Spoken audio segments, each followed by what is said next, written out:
ये मूवी निकलेगी कलेश में।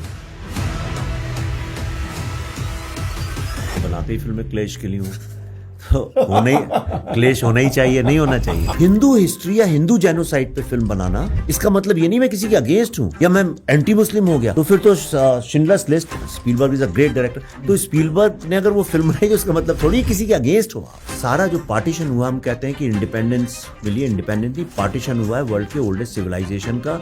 एक वॉर था जिसमें हम डिफीट हो गए और great leaders, but in the war situation they lost.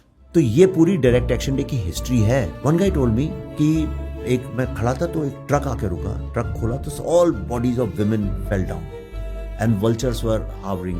तो ही सेड कि सडनली एक बच्चे की आवाज सुनाई पड़ी, छोटे से बच्चे के रोने। तो एक छोटा सा 2-3 महीने का बच्चा, ही वॉज माँ का दूध पी रहा था, माँ मर चुकी थी, बच्चा जिंदा था। तो बच्चा रो रहा था, तो हम उसे बचाने के लिए जब आगे गए, हम पहुंच नहीं पाए, उसके पहले एक वल्चर आके उस बच्चे को ही उठा के ले चला गया।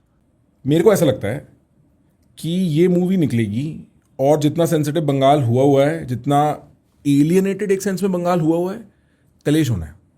क्या आप ये बात से एग्री करते हो? आपने तो पिक्चर देखी, आपने तो पिक्चर बनाई है। मैं बनाते ही फिल्में क्लेश के लिए हूँ तो क्लेश होना ही चाहिए, नहीं होना चाहिए।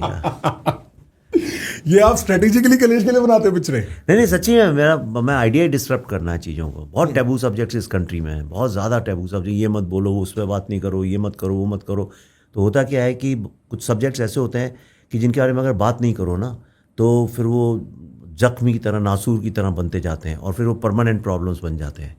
तो किसी को तो एड्रेस करना ही पड़ेगा, और आर्टिस्ट नहीं करेंगे, स्टोरी टेलर्स नहीं करेंगे तो कौन करेगा। तो वैसे मेरी एक थ्योरी है, वो ये है कि जैसे अभी यहाँ पेंटिंग तो नहीं पीछे कुछ नहीं, या तुम्हारे पीछे है, हाँ। तो क्या होता है घरों में, मिडिल क्लास घरों में क्या करते हैं कि जब क्रैक आ जाता है दीवार में, या दीमक लग जाती है, या वो पपड़ी निकल जाती है बारिश में ना, तो उसको मेहमान आते हैं तो उसके ऊपर पेंटिंग लगा देते हैं, या कोई कपड़ा लगा देते हैं, कारपेट, ये रग लगा देंगे, हाँ, या ये जब ये कुर्सी ऊपर से फटने लगती है तो उसके ऊपर ऐसा तौलिया डाल देते हैं या कुछ कर देते हैं। ये इंडिया में हमेशा मैंने देखा है। कार में भी जब नीचे सीट फट जाती है तो उसके ऊपर ऐसा कुछ कारपेट, रग जैसी कोई चीज़ डाल देते हैं।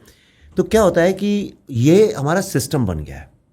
इंडिया का सिस्टम अगर मुझे डिफाइन करना हो एज अ स्टोरी टेलर, तो क्या करते हैं हम लोग कि जो सिस्टम में जितने क्रैक्स हैं उसके ऊपर हम इश्तहार, मतलब पोस्टर्स चिपका देते हैं, है ना। मैं इंदिरा गांधी के वक्त मुझे याद है, इतना क्रैक था तो कि 20 सूत्री कार्यक्रम, ये खुशहाली आने वाली, किसान चला जा रहा है खुशी खुशी सर पे रख के ट्रैक्टर में, ऐसा लग रहा है कि जैसे खेत खलियान खूब हो रहे हैं। तो हम सारे क्रैक्स को ऐसे छुपा देते हैं इंडिया में, और इसी कारण ये जो सिस्टम है इसमें अंदर अंदर दीमक खा रही है, इतने क्रैक्स पड़ गए, यू डोंट इवन नो। अगर सारे के सारे इंडिया में जितने इश्तहार चिपके हैं, अगर उनको निकाल दोगे ना। Quick reality check. About 80% of you guys are already investing your attention here every week. And let's be real for a second. You're not here by accident. You're chasing intellectual depth and conversations with the best of India, with the best of the world, and not noise. But somehow, you still haven't subscribed. Look, I'm not here to sell you anything. That's not how this works. But if you've ever walked away from an episode with a thought that stuck, or if these conversations have stayed with you, then subscribing is how you keep that going. It's one click, and in return, I promise you that me and my team will keep bringing you the best conversations that stay with you, ideas that broaden your mind. So hit that button and let's keep going. तो बता रहा हूँ, आधे से अधिक लोग डर के मारे भाग जाएंगे, शायद देश छोड़ छाड़ के, कहेंगे कौन रहे यहाँ, गिर जाएगा हमारे ऊपर। कैसे, अभी मैं तुम्हारे आ रहा था, तो है सब इस कंट्री में, ऐसा नहीं कि नहीं, इतनी चौड़ी सड़क। मैं अमेरिका से आया हूँ अभी चंद दिन पहले, अमेरिका में भी नहीं होती, शहरों के अंदर नहीं होती, छोटी छोटी सड़कें होती हैं, पर उस स्मूथली से चलती हैं कि सब कुछ व्यवस्थित है।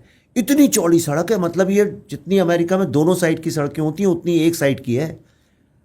दुकान है, दुकान के आगे इतना बड़ा फुटपाथ है जिसके ऊपर दुकान वाले ने अपनी बाल्टियाँ प्लास्टिक की नीलकमल टांग रखी हैं। उसके बाद उसने आगे अपने 2-3 मोटरसाइकिलें, स्कूटर ऐसे खड़े कर रखे हैं। वो सड़क गई, उसके आगे खोमचे वाले बैठ गए हैं, वो सामान बेच रहे हैं, उसके आगे गाड़ियाँ खड़ी हो गई हैं, उधर कोई गाय भैंसे बैठ, और हम यहाँ आधा किलोमीटर आने में हमको 7 मिनट लगे।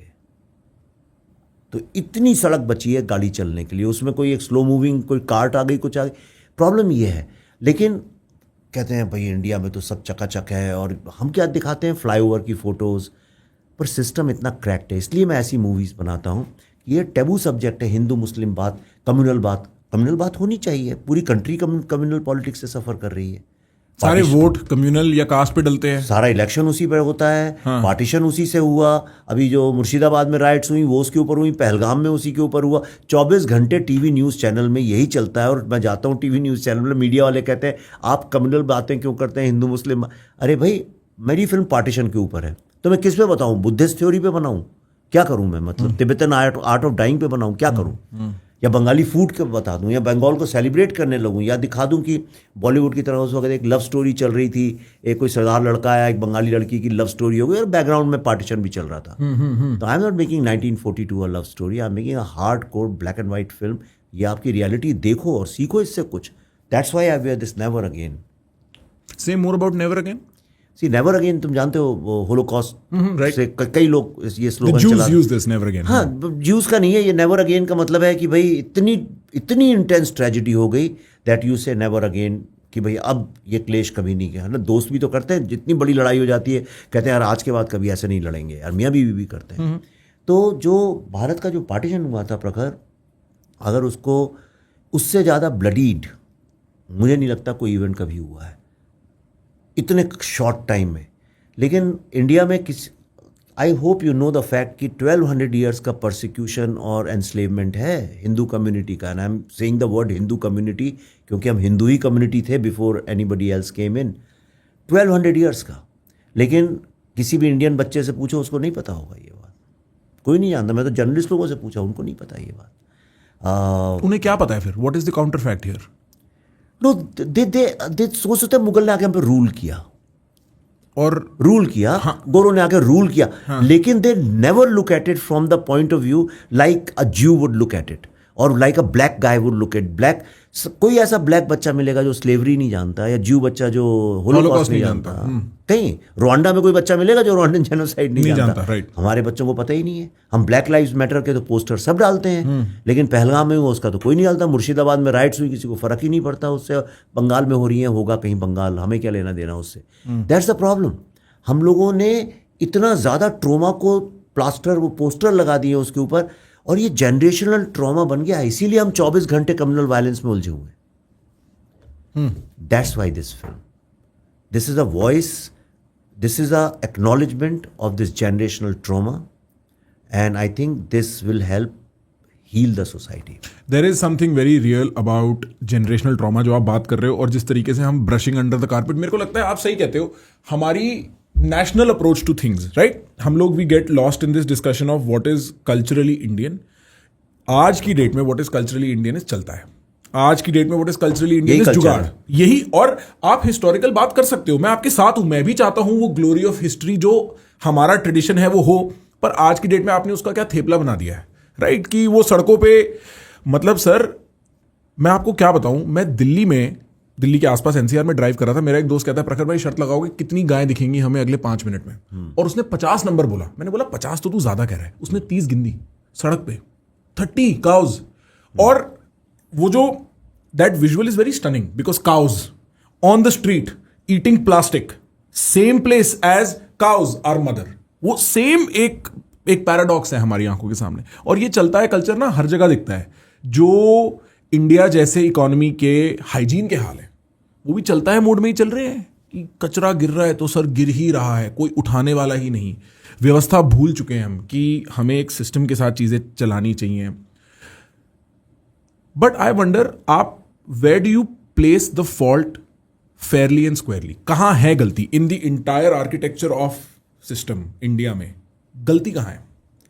गलती यह है कि देखो, जैसे एक आजकल फैड है ना डाइट्स का, तो कोई एक डाइट सबके लिए करेक्ट नहीं होती है। इसी तरह से कोई एक एक्सरसाइज सबके लिए करेक्ट नहीं होती है। हाँ ठीक है, पर हर आदमी का नेचर और उसका एक जो मेमोरी है, उसकी सेल्स की मेमोरी वो डिफरेंट होती है। ये तो आप भी जानते हैं। तो जेनेटिकली सब डिफरेंट है। ऐसे ही हर सोसाइटी कल्चरली डिफरेंट है। यू हैव टू अंडरस्टैंड कि जो वेस्ट है वो हमेशा से आउटवर्ड रहा है। They went on voyages, they picked up guns, they made swords and they went to conquer the geographic continents. हम लोग जो थे हमने हमेशा इंटरनलाइज किया। हम देख रहे हैं कि भाई अच्छा, जैसे मेडिकल साइंस में कहता हूँ, मॉडर्न मेडिकल साइंस जो है पूरी की पूरी डेड बॉडीज़ को काट के बनी है। और जो हमारी जो मेडिकल साइंस है जो भी है, योगा एंड आयुर्वेदा लिमिटेड है, पर जो भी है वो लिविंग बॉडीज को ऑब्जर्व करके बनी है. This tells a lot about two different ways of looking at it. East and west think differently. इसमें कोई शक की बात नहीं है. फैमिलीज, कल्चर, रिलेशनशिप्स, तो बॉन्ड. अभी मैं तुम्हारे साथ आया हूँ, कैसे हमने बातचीत करी और चालू कर दिया. यही मैं किसी अगर वेस्ट में किसी पॉडकास्टर के जाता हूँ तो बिल्कुल डिफरेंट तरीके से मिलते हैं और बात होती, तो हमारा अलग तरीका है. तो ये जो हम जब आज़ाद हुए तब तक इतना ज़्यादा स्पाइन टूट चुकी थी हम लोगों की कि देखो इंडिया में, मैं हमेशा बोलता हूँ एंड मैं बोलता रहूँगा मरते दम तक, इंडिया में कोई लड़की जब 13-14 साल की होती है तो उसके घर वाले माँ बाप कहते हैं कंधे झुका के चलो. मिडिल क्लास फैमिली में क्यों? इसलिए क्योंकि देखो मत, सीधे मत चलो ऐसे. हाँ. किसी कोई देखेगा तो उसको डोंट लाइक किसी के सामने मत करो, कोट एंड कोट. और चुन्नी ओढ़ो, चुन्नी नीचे करो, ये कपड़ा ऊपर करो, यू नो, बॉडी नहीं दिखे ज़्यादा. और हमेशा क्या बोलते हैं कि अगर कोई छेड़े तो तुम्हें कुछ नहीं करना, देखना भी, चुपचाप चली आओ घर पे. वेस्ट में कोई नहीं, पेरेंट्स ये बोलते हैं. अगर किसी की मजाल है साला बोल के देखे कोई, यही हम लड़कों को बोलते हैं कि यार को देखो झगड़ा हो रहा है तो चुपचाप चले आना, भले ही कोई मार दे जहाँ पर, तुम्हें नहीं पढ़ना है उस गुंडागर्दी में, तुम्हें पढ़ाई करके गूगल ज्वाइन करना है. ये हमारा आदर्श हमने बना लिया अपनी लाइफ का. एक सेकंड एग्जांपल देता हूँ, तुम साइकोलॉजी समझते हो, तुम समझो. हमने एक रिसर्च किया general, which are the most used words by common Indians. कैसे एड्रेस करते हैं सामने वाले को. हम कहते हैं ना बम्बई दिल्ली में तो हे डूड और ये सब हम करते हैं, पर भारत के 140 करोड़ में से 139.9 करोड़ लोग कैसे एड्रेस करते हैं. कभी सोचा है इस विषय में? ऐसी इंसाइट दूंगा मैं तुमको. भाई नहीं, भाई तो ये तुम लोगों की जार्गन है. अच्छा, पॉडकास्टर्स की. अच्छा. स्टैंड अप कॉमेडियन पॉडकास्टर्स की. हाँ, ये आम आदमी कभी भाई नहीं बोलता. मैं बताऊं? हाँ, नहीं बताओ, फेल हो नहीं जाओगे. आएगा मेरे को. नहीं हाँ. बता पाओ. कलेक्टिव कॉन्शियसनेस इस कंट्री की क्या? हाँ. मालिक साहब, सेठ जी, बड़े लोग. जाओ सड़क पे, राइट. ऑटो लोग, क्या बोलता है वो? मालिक बोलेगा. मालिक बोलेगा, सेठ जी बोलेगा, साहब बोलेगा. और जो थोड़े पढ़े लिखे अर्बन टाइप, अर्बन मतलब not dudes like you, urban लोग, राइट. वो क्या बोलेंगे? Chief, boss. राइट. बॉस, किसी को भी बॉस बोल देंगे, किसी को भी चीफ बोल देंगे, है ना. सर, हर आदमी सर बोलता है. तुम भी मुझे सर बोल रहे थे थोड़ी देर बिल्कुल, पहले, बिल्कुल, है ना. हाँ. सर तो यहां ऐसे बोलते हैं, पूछो नहीं. राइट. हाँ. क्यों बोलते हैं भाई? पहले तो नहीं बोलते थे. तुम लिटरेचर पढ़ो, पुराना 1200 साल के पहले का. कोई एड्रेस नहीं है. मालिक, सेठ जी, बड़े लोग क्या बोलेंगे? कभी आइए हमारे गरीब खाने में. बताना नहीं चाहते सामने वाले को कि आप रईसों को लूट लिया. तो एक बार बताओ, वर्ल्ड में कौन सा ऐसा पैरेलल है? Why I am saying west and east are different. थोड़ी एक थ्योरी है तो इसको एक्सप्लेन करता हूं. कौन सा ऐसी सोसाइटी है पूरे वर्ल्ड में, जिस पैरेलल बताओ, जहां पे हजारों औरतें एक साथ आग में कूद जाती हो, जौहर जिसको बोलते हैं. कहां पे सती प्रथा हुई है? क्यों हुई? अब ये आई डोंट नो, यानी कल को कोई मुझे फांसी में ना लटका दे, लेकिन जो मैंने पढ़ा है और जो मैंने समझा है और सुना है और जो मैंने खुद, मुझे इस लॉजिक पे यकीन है. इसलिए कि जो औरतों की डेड बॉडीज थी उसको भी लोग उसकी डिग्निटी के साथ भी कॉम्प्रोमाइज करते थे. तो बॉडी भी ना बचे, समझे. तो ये ट्रॉमा नहीं है. ये कहां से चला आ रहा है? घूंघट नहीं था, घूंघट आया. तो मतलब we are one of the most persecuted enslaved societies in the world. और ये जो है, जब हम आज़ाद हुए तो आज़ादी के बाद हमारे पास एक इतना अच्छा अपॉर्चुनिटी थी कि हम जो हमारा जो डीएनए, जो हमारा नेचर है, हम उस कॉन्शियसनेस के साथ एक कंट्री क्रिएट कर सकते थे. हमने क्या किया, और उसमें गलत भी नहीं है. हमारे जो लीडर्स थे, स्पेशली नेहरू जी जो थे, वो ही wanted to belong to the modern world. वो अच्छा आइडिया, क्योंकि इंडिया को ट्रेड करना था, बिजनेस करना था. मैं समझता हूँ उस बात को, लेकिन उसको भी साथ में रखते हुए जो एक इंडियन सिविलाइजेशनल प्रिंसिपल्स को पकड़ के चलना चाहिए था. वो हमने किया नहीं. हम जब आज़ाद हुए, हमें लोगों से ये बोलना था, देखो भैया, आज़ादी तक तो हम ले आए हैं, अब इस देश को बनाना तुमको है. ये तुम हो इसके जिम्मेदार. You have to be industrious. तुम करो अब काम, तुम देश को चलाओ, तुम हाइजीन को. हमने क्या सिखा दिया? लोगों को टोपीबाजी सिखा दी कि अच्छा तुम मुझे जानते हो, मैं तुम्हारा काम करा दूंगा. और वो जो कल्चर चला रहा था, देखो कई सारे इंडियन लोग टू सर्वाइव मुगलों की चमचागिरी करते थे, अंग्रेजों की करते थे. Dogs and Indians not allowed जहां लिखा है कलकत्ता में, वहां पे कुछ इंडियंस अलाउड थे. इसलिए क्योंकि वो उनको पैसा खिला देते थे, चमचागिरी करते थे, उनके जूते साफ कर देते थे, उनको दारू पिला देते थे, विमेन सप्लाई कर, इस तरह का हमने ब्राइब करके अंदर घुस जाते थे। तो ब्राइब, सर्वाइवल विद ब्राइब जो है वो हमने उसको रोका नहीं। हमने ये नहीं, पहली जो एड्रेस थी, except for these philosophical and romantic addresses, अगर प्राइम मिनिस्टर कोई सच्ची में इस देश को लीड करना चाहता दिल से, तो उसकी एड्रेस ये होती, देखो भाई हम यहां तक तुमको लेके आए हैं, now it is your country, we the people of Bharat have to run it. पर वो we the people of Bharat की आवाज़ को दबा दिया। हमने एक वेस्टर्न प्रिंसिपल ले आए, एक आर्टिफिशियल सेकुलरिज्म का कॉन्सेप्ट ले आए। ऑलरेडी सेकुलर डीएनए वाली कंट्री में हमने एक वेस्टर्न सेकुलरिज्म इंट्रोड्यूस कर दिया। और हमने जो पेन था हमारा गुलामी का, उसको एक्सप्रेस ही नहीं करने दिया। औरंगजेब रोड है, बताओ इंडिया में, स्टैलिन नाम के चीफ मिनिस्टर्स हैं, तैमूर लोग अपने बच्चों का नाम रखते हैं। I mean I don't want to get into celebrities, पर बंगाल कहीं यूपी में कई घरों में रखते हैं नाम। हमें ये कॉन्शियसनेस ही नहीं है कि जिन लोगों ने आपको बर्बाद किया है उन लोगों का नाम औरों की सेंसिटिविटी के लिए मत रखो। हो सकता है जिसने, औरंगजेब ने जिनको मारा हो, उनके बच्चों को नहीं अच्छा लगे सुन के, तो डोंट डू दैट। ये हमारे साथ प्रॉब्लम हो गया। आइडिया ऑफ इंडिया जो हम लाए वो इंपोर्टेड था, और जो हमारा ऑलरेडी नेटिव इंटेलिजेंस में जो आइडिया ऑफ इंडिया था उसको हमने क्रश कर दिया। आज पूरी की पूरी कंट्री जो है टोपीबाजी में लगी है। पूरी की पूरी कंट्री कैसे सामने वाले को टोपी पहना के पैसा कमाया जाए, कैसे जुगाड़ करके कुछ कर लिया जाए। सड़क खराब है तो होने दो, हम तो निकल जाएं किसी तरह से हॉर्न बजा के। और हिंदू मुस्लिम जो ये कम्युनल वायलेंस है, जो कम्युनल पॉलिटिक्स है, ये अब लोग इंजॉय करने लगे, मजा आने लगा है। मजा आने लगा है लोगों को। यूट्यूब पे चले जाओ तो समझ में आ जाएगा। हाँ, व्यू पढ़ते हैं। हाँ, हमें पता है ना, हमारे मतलब बस। But I want to ask you a question about this. ये जो आप कह रहे हो कि the concept of India was kind of distorted, and उसकी वजह से औरंगजेब रोड है या बच्चों के नाम तैमूर है etcetera, your critics would say, और the critics of this position would say, कि आप इंडिया के कॉन्सेप्ट को हिस्ट्री में जाके रिवाइज करने की कोशिश कर रहे हो। अगर आप मुगलों को देखो, unlike the British, they integrated into Indian society. I heard Shashi Tharoor make this argument somewhere कि वो जो थे, they reproduced here, lived here, and they became part of the culture and society. The British were exogenous, वो आए बाहर से और फिर वो चले गए। What do you think about that? कि the concept of India might include the 800 years that the Mughals ruled? देखो यार, ये हाफ नॉलेज वालों से मैं आर्ग्यू करता नहीं हूँ। शशि थरूर ने बोला है तो शशि थरूर हर चीज के एक्सपर्ट हैं, ऐसा नहीं है ना। शशि थरूर नाम बड़ा है, पर वो अल्टीमेटली तो एक पॉलिटिकल लीडर है, एक एजेंडा है, और उनकी वॉइस जो है उनकी पार्टी की वॉइस है। आज किस पार्टी की वॉइस है मुझे पता नहीं, पर वो he is his masters voice. तो ये चाम करने के लिए ऐसी बातें बड़ी अच्छी लगती हैं, पर मैं आपको इसका बात बताता हूँ। इसलिए मुगल यहाँ से वापस नहीं जा पाए क्योंकि तब इंडिया में कोई ऐसी इंटीग्रेटेड लीडरशिप नहीं थी जो उनको रेजिस्ट करती। इंडिया को पहली बार रेजिस्ट करना चालू हुआ है लोकमान्य तिलक और इन लोगों ने 1857 के बाद। तो वहाँ कुछ ऐसी क्रांति का आइडिया ही नहीं था, क्योंकि इंडिया इतनी ज़्यादा रूरल सोसाइटी थी कि कॉन्शियसनेस ही नहीं थी। दूसरा, India was fragmented into lots and lots of riyasat and this and that etcetera. आधे से अधिक में नवाब सेटल हो गए थे, जाके इन्हीं लोगों ने रियासतें कब्जा कर लिया था उनके ऊपर। तो शिवाजी ने किया ना, चालू किया, तो कितनी जीता भी तो। अंग्रेज़ों को रोक भी, मुगलों को रोक भी तो दिया आगे बढ़ने से। औरंगजेब को रोक तो दिया दक्कन के बाद जाने से। हर जगह लोगों ने, साउथ में जा ही नहीं पाए वो लोग। तो जहाँ जहाँ पे एनलाइटेंड लीडरशिप थी, ऑर्गेनाइज्ड लीडरशिप थी, जहाँ पे war skills and war strategic ideas थे, वहाँ पे ये नहीं घुस पाए।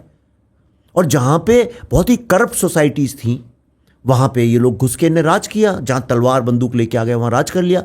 लेकिन जैसे ही हमारे पास एक ऑर्गेनाइज्ड लीडरशिप आई, देखिए रेजिस्टेंस हुआ अल्टीमेटली उनको सोचना पड़ा। ब्रिटिशर्स चले गए नहीं, ब्रिटिशर्स को निकाला गया। मुगलों को हम निकाल नहीं पाए। द फैक्चुअल सिचुएशन इज कि we fail to throw them out Mughals, and we succeeded, not really succeeded. We also lost that war. I mean, we lost that war because the oldest civilization got divided. How, I understand what you're trying to say. मैं आपकी बात समझ गया। इस पूरे मुद्दे में एक क्वेश्चन फिर भी रह जाता है, then how do you integrate the descendants of the Mughals that live in this country into the idea of India? क्योंकि अगर आप ये कह रहे हो कि वो तो फंस गए यहाँ, वो तो जा नहीं पाए, कोई there was no collective leadership to throw out the Mughals. So the people that remained, what are they? Are they part of India? No, जो descendants of Mughal है ही नहीं इंडिया में। पहली बात, इंडिया में कन्वर्ट्स हैं। तो बेसिकली इंडियंस ही थे, भारतीय थे, और वो लोग जो है कन्वर्ट हो गए इसी चक्कर में, फॉर सर्वाइवल वो लोग कन्वर्ट हो गए। मुझे उनसे कोई प्रॉब्लम नहीं है, मुझे मुस्लिम से थोड़ी प्रॉब्लम है। course, हाँ। जो यहाँ रह गए भाई, 10 करोड़ मुस्लिम्स के नाम पे जिन्ना ने पाकिस्तान मांगा था। जब डिवाइड हुआ इंडिया 15 अगस्त को, तो 4.5 करोड़ मुस्लिम्स ने इंडिया में ही रहने का डिसाइड किया, मतलब 45% लोगों ने किया। मेरी फिल्म में एक बहुत प्यारा सीन है, जिन्ना से एक जर्नलिस्ट ने सवाल पूछा था, जा रहा था, बताऊंगा नहीं, पर ये आस्क्ड हिम दिस क्वेश्चन कि भाई आप 10 करोड़ लोगों के लिए आपने बोला था बनाना है, 4.5 करोड़ यहाँ रह गए, तो आपका क्या कहना है? And after that you should see the film, it's a very beautiful scene, इतना लॉजिकल सीन है। तो 4.5 करोड़ यहाँ रह गए, तो जो रह गए उनसे थोड़ी कोई प्रॉब्लम है, उनसे किसी को भाई एक टीचर है, समझो एक मुस्लिम टीचर है, वो थोड़ी जाके कोई सड़क पे लड़ाई लड़ रहा है, कम्युनल काम कर रहा है। तुम इस इंडस्ट्री में काम करते हो, तो मैं मुझे पता भी नहीं कौन सा कैमरामैन मुस्लिम है, कौन सा एडिटर है। Exactly, हमारी मेरा first AD he was a Muslim guy और नमाजी आदमी। मैंने कहा तू पहले अपनी माँ को पढ़ा जाके स्क्रिप्ट, तब काम कर मेरे साथ, नहीं तू कर लेगा माँ बाप गुस्सा होंगे तेरे। तो उसने पढ़ाया, कहती मम्मी ने बोला है कि मुझे कश्मीर फाइल्स मैंने नहीं देखी क्योंकि मैंने सुना था ऐसा ऐसा, पर ये तो तू कर, तेरे को करना ही चाहिए ये फिल्म। तो शी रेड इट। तो ऐसा नहीं है, ये लोगों की बड़ी गलत फहमी है कि अच्छा देखो, हिंदू हिस्ट्री या हिंदू जेनोसाइड पे फिल्म बनाना, इसका मतलब ये नहीं मैं किसी के अगेंस्ट हूं या मैं एंटी मुस्लिम हो गया। तो फिर तो Schindler's list, Spielberg is a great director, तो स्पीलबर्ग ने अगर वो फिल्म बनाई तो इसका मतलब थोड़ी किसी के अगेंस्ट हो आप। It's a film on somebody's pain. किसी एक आदमी के पेन को एड्रेस करना मतलब ये नहीं कि दूसरे पेन को रिकग्नाइज नहीं करना, वो भी, उस पर भी स्टोरी बने, पर film can focus only on one thing. हाँ, मुझे शेखर कपूर ने बड़ी अच्छी बात बोली थी लंदन में, हम लंच पे गए थे, he said Vivek I was lucky that I made Phoolan Devi long back, वरना लोग मुझसे कहते हैं इसमें ठाकुर का पॉइंट ऑफ व्यू क्यों नहीं दिखाया, you are a Thakur hater. ऐसा नहीं है, कभी ठाकुर के दर्द की फिल्म बनानी होगी तो वो भी उसी शिद्दत से और उसी सिंसेरिटी से बनाई जाएगी। That's what I am saying. Right. तो क्या सर पहले इसका नाम दिल्ली फाइल्स था, फिर अब इसका नाम बंगाल फाइल्स है, क्या हो रहा है? Delhi files, Bengal files, what is the story about? Give me a little brief, मेरे को कोई आइडिया नहीं। इसका नाम था the Delhi files Bengal chapter. Actually ये हम 2 पार्ट में बनाने वाले थे और 2 अलग इस तरह की चीज़ों को एड्रेस करने वाले थे जो कि पार्टीशन से जुड़ी हुई है। तो दिल्ली फाइल्स इसलिए था कि सारे डिसीजंस उस वक्त दिल्ली में हुए थे और दिल्ली में ही सारा खेल हो रहा था, वाइस रॉय वहीं था, सब कांग्रेस के ऑफिस सब वहीं था।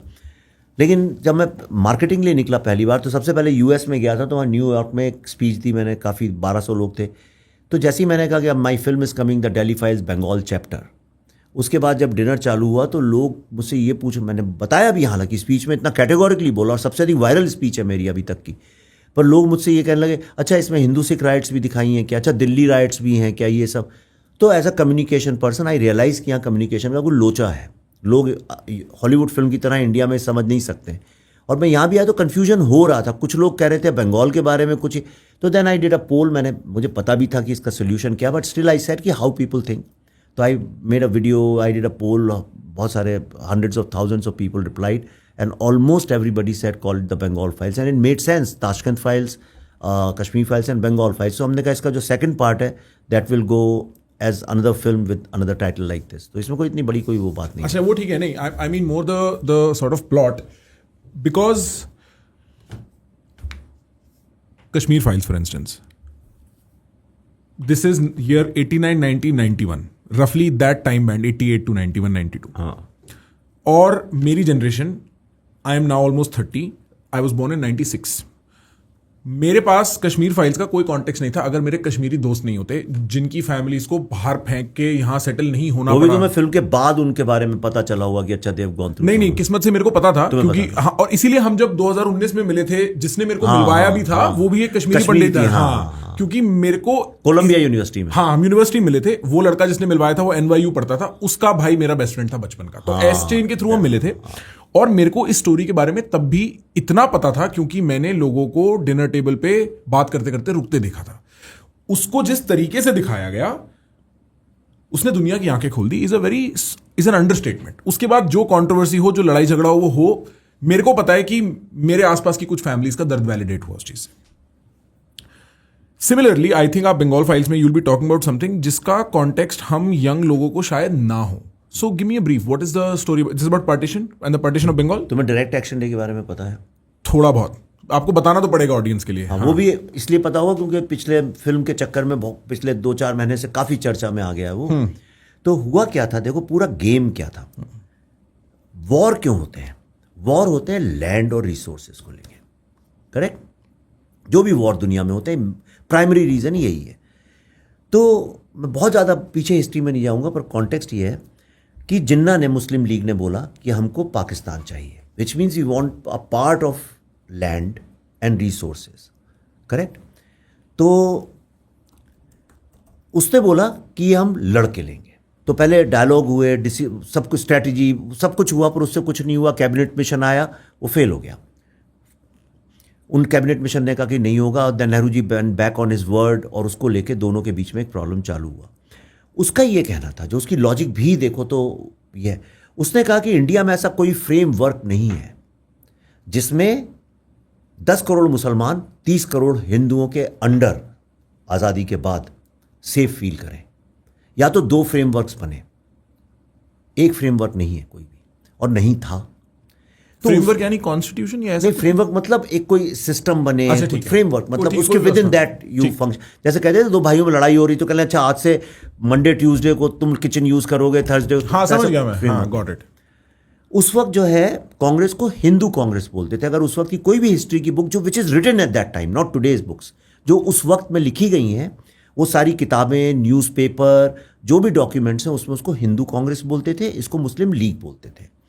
हिंदू कांग्रेस हिंदुओं के राइट्स के लिए लड़ रही थी और मुस्लिम लीग मुस्लिम्स के राइट्स के लिए लड़ रही थी। ये बहुत क्लियर एकदम डिमार्केशन था। हिंदू कांग्रेस ने डिसाइड किया, गांधी जी और नेहरू जी, मैं बाकी लोग का नाम नहीं ले रहा हूं बिकॉज यही 2 लीडर्स हैं जिनको हम लोग मानते हैं, हालांकि थे बहुत सारे। इनका यह कहना था कि we will win this war by Hindu Muslim unity, हम यूनाइट कर देंगे, और हिंदू मुस्लिम एक हैं, ये अलग हो नहीं सकते। बाकी कई लीडर्स थे जो इसके अगेंस्ट थे, जिनने रिवोल्ट भी किया। सुभाष चंद्र बोस तो उन्हें किनारे कर दिया, श्री अरबिंदो तो उन्हें किनारे कर दिया, उन्हें गरम दल बोल दिया। ऐसे बहुत सारे लोग जो है कांग्रेस छोड़ छोड़ के निकल भी गए। भगत सिंह को ही लोग अप्रोप्रिएट करते हैं, भगत सिंह वॉज नेवर कांग्रेसी, people have to understand this. बहुत सारे ऐसे लीडर्स जिनको कांग्रेस ने अप्रोप्रिएट किया वो कांग्रेसी थे ही नहीं। थे इनिशियली सभी कांग्रेस था इंडिया में, but then they revolted, they said नहीं ये तरीका सही नहीं है। क्योंकि मुस्लिम लीग जो है वो तो कहते हैं कि हम वायलेंस से लेंगे पाकिस्तान को, तो अगर वो हमसे लड़ने आएंगे तो हम कैसे लड़ें उनसे, कैसे लड़ें हम उनसे? तो हमें भी बंदूकें चाहिए, हमें भी तलवारें चाहिए। गांधी जी ने बोला नहीं, मेरे जीते जी तलवारें नहीं रख सकते हो, तो you have to surrender all your arms. उधर जो मुस्लिम लीग थी, जब ये लगभग लगने लगा कि पॉपुलेशन बेस्ड डिवीजन होगा, जहां इनकी मेजॉरिटी वो एरिया जाएंगे, भले ही वो कल्चरली इनग्रेन्ड हो इंडिया में, तभी तो हैदराबाद जाएगा बीच में है, और भोपाल जाएगा वो बीच में।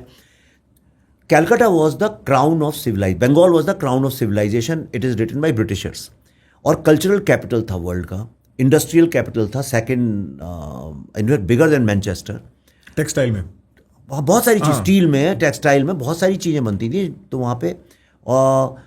तो हर लेवल से, इंडस्ट्रियल, कल्चरल, फाइनेंशियल लेवल पे Calcutta was like the prize possession for anybody at that time. जैसे मैनहट्टन कोई मांग ले आपसे, कलकत्ता में मार्जिनली हिंदू ज़्यादा थे। ओके, तो कलकत्ता पाकिस्तान में जा ही नहीं सकता था। जिन्ना ने कहा कि अब कैसे लिया जाए, without Calcutta there is no Pakistan. तो इसने कहा कि हम डायरेक्ट एक्शन डे, इसने रिवोल्ट किया कांग्रेस के अगेंस्ट, और इसने खुले आम एक वॉर का ऐलान किया। कोट अनकोट उसकी स्पीच बताता हूँ ट्रांसलेट करके हिंदी में। कोट अनकोट उसकी स्पीच थी जो सुहरावर्दी ने फिर कलकत्ता में बोली। ही सेड कि 16 August is the 18th day of Ramzan.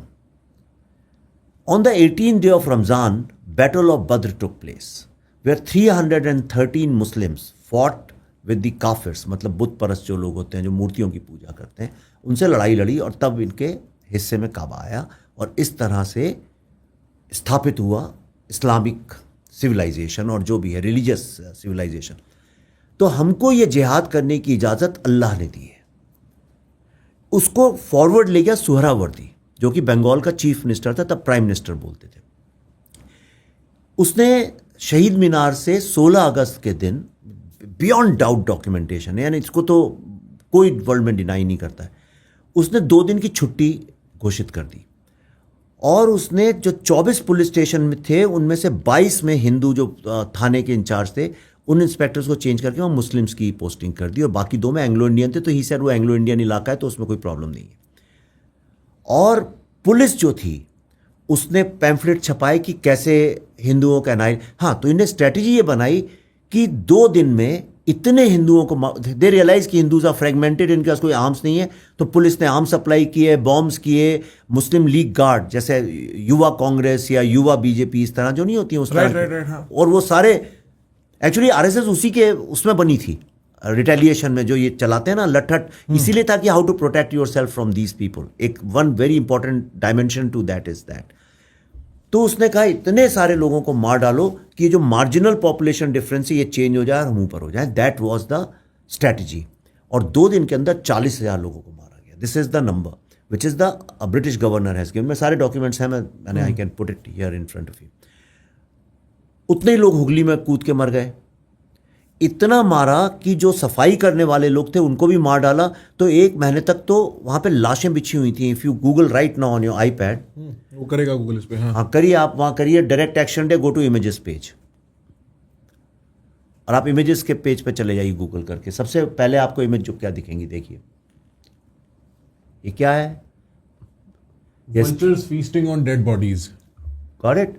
ये किसने खींची है फोटो? मार्गरेट बूर्क, जो कि टाइम एंड लाइफ मैगजीन की फोटोग्राफर थी, उसने खींची है ये फोटोग्राफ्स, राइट। तो 2 दिन में इतने सारे लोगों को मारा गया, हाँ। कि जो चिता जलाने वाले लोग थे वो भी मर गए सारे। तो जले कैसे चिताएं? And Margaret Bourke has written that for weeks and weeks when she was there and months, the sky of Calcutta was dark black with vultures. यह हाल हो गया था। फिर गोपाल मुखर्जी एक था, ये एट अ मीट शॉप, जिसको गोपाल पाठा भी बोलते हैं। पाठा इज बिकॉज गोट को बोलते हैं, तो GOAT अब हो गया, but he was a real goat actually he was a real goat, you know. तो उसने क्या कहा कि उसने कहा कि यार हम यूनाइट करते हैं लोगों को। तो उसने बड़ी एक क्लेवर बात करी, because Hindu Congress fail to have any strategy. Gandhi ji चले गए, उनने बोला कि नहीं सारे हिंदू अपने आर्म्स सरेंडर करो मेरे सामने, और भूख हड़ताल पे बैठ गए जाके क्या नाम था वहाँ पे, हैदरी मंजिल में। हैदरी मंजिल एक बिल्डिंग है, वहाँ जाके वो भूख हड़ताल पे बैठ गए। उन्होंने कहा मैं मर जाऊंगा, आमरण अनशन कर रहा हूँ, सारे हिंदू लोग मेरे सामने सरेंडर करो अपने आर्म्स। इसने बोला कि देखो ऐसा है, हर कोई आदमी लड़ नहीं सकता सड़क पे, but you can contribute in a war in which ever thing you specialise. उसने मारवाड़ियों के पास पैसा है, तुम पैसा दे दो। यादव लोग लठ चलाना जानते हैं, लठ लेके आओ। सरदार लोग, कृपाण बहुत सरदार थे वहाँ पे, वर्ल्ड वॉर से लौट के आए थे ना, वर्ल्ड वॉर 2 की उससे, तो तुम लोग वो चलाओ। जो कर सकता है, जिन लोगों को बम बनाना आता है, पेट्रोल बम बनाओ। और फिर जब इनने यूनाइट होकर रिटेलिएट किया, तो इनने भी ऐसा मारा लोगों को कि ultimately Suhrawardy had to stop it. Army आई और हेडलाइन छपी अमृत बाजार पत्रिका में, butcher of Bengal for Suhrawardy. He was called butcher of Bengal till date. किसी भी टेक्स्ट बुक में देख लो। कैन यू एक्चुअली, हाँ। उसके बाद अब कैसे करें भाई, कैसे बंगाल इतना यूनाइटेड था, स्ट्रॉन्ग रेनेसॉन्स फ्रांस के बाद वहीं हुआ है। ग्रेटनेस ऑफ बंगाल, नेशनलिज्म वहीं से निकला है सारा, जनगणमन भी वहीं से, वंदे मातरम भी वहीं से, और धन्य धन्य, ये तीसरा गाना लोगों ने सुना नहीं बंगाली का, जिसके कारण सारा रेवोल्यूशन शुरू हुआ, वो भी वहीं से निकला है। तो इतनी नेशनलिस्टिक और पेट्रियोटिक जगह थी। वेदांता वहीं से निकला है, रामकृष्ण, विवेकानंद, श्री अरबिंदो, सारे philosophers you like, Rabindranath Tagore, सब एवरीबडी, सत्यजीत रे वगैरह तक। इंटेलेक्चुअल कैपिटल, कल्चरल कैपिटल, बहुत history, music, art, science, botany, Jagdish Chandra Basu. So इन्होंने क्या किया कि एक लेबोरेटरी की तरह से नोआखली को यूज किया। नोआखली में ये लोग ज्यादा थे पॉपुलेशन में, और वहां इन्होंने रियल जेनोसाइड का ऐलान किया, और वहां फिर इतना मारा है लोगों को। नहीं, किसने किसको मारा नोखली में? मुस्लिम लीग के लोगों ने, मुस्लिम लीग के लोगों ने हिंदुओं को मारा। अच्छा। कांग्रेस का तो ऑफिस ब्लास्ट कर दिया था उनने वहां पे 46 में ही। हाँ, अच्छा, अक्टूबर 46 में खोजागिरी लक्ष्मी पूजा होती है बंगालियों की, तब 10 अक्टूबर, 10 या 11 अक्टूबर होगी खोजागिरी लक्ष्मी। उस टाइम पे गांधी जी 6-7 महीने वहीं रहे नोआखली में। Do you know that? उस दौरान वहीं रहे, पार्टीशन हुआ तो वो यहां थोड़ी थे, आजादी के दिन वहीं थे वो। नहीं, पर 46 में पार्टीशन, हाँ, तो 46 में गए, अगस्त तक वहीं थे वो। अच्छा, पूरा, अच्छा, ठीक है, समझ गया। ऑनवर्ड्स वहीं थे वो, वहीं थे, ऑनवर्ड्स वहीं थे। इसके बाद ये अक्टूबर, नवंबर, दिसंबर में हुआ है, तभी गए। एग्जैक्ट डेट मुझे पता नहीं, दिसंबर जनवरी के आसपास गए सब। कृपलानी साहब की wife Sucheta Kripalani was there, सारे कृपलानी साहब खुद वहां थे, सब लोग वहीं पे थे यार। इतना बड़ा वहां पे जेनोसाइड हुआ, और पहली बार सेंसरशिप लगी। जो गुलाम सरावर हुसैनी जो इसको लीड कर रहा था, उसने कह दिया कि because it's the back water area और स्वाम्प्स बहुत है वहाँ, सब बोट से ही होता है, तो उसने कहा ना कोई खबर यहाँ से बाहर जाएगी ना कोई यहाँ आएगी। इंडिया को करीब 1 महीने तक तो ये पता ही नहीं था कि वहाँ पे जेनोसाइड हो गया। ये ब्लॉक था एरिया, फोर्टिफाई कर दिया उसको। वो तो बाद में धीरे धीरे लोग जो कुछ बच के भग गए, स्विम करके चले गए, तो धीरे धीरे खबर फैली। एनीवे, ये जो 2 इंसिडेंट्स हुए उसके बाद कांग्रेस डिफीट हो गई। They felt defeated and they gave up on this. तब माउंटबेटन ने एक ब्लैकमेल किया बड़ा स्ट्रांग। एक्चुअली वो जाने वाले थे 48 में, अंग्रेज लोग जो उन्होंने डिसाइड किया था कि दे विल लीव समटाइम जून या अगस्त 48 में।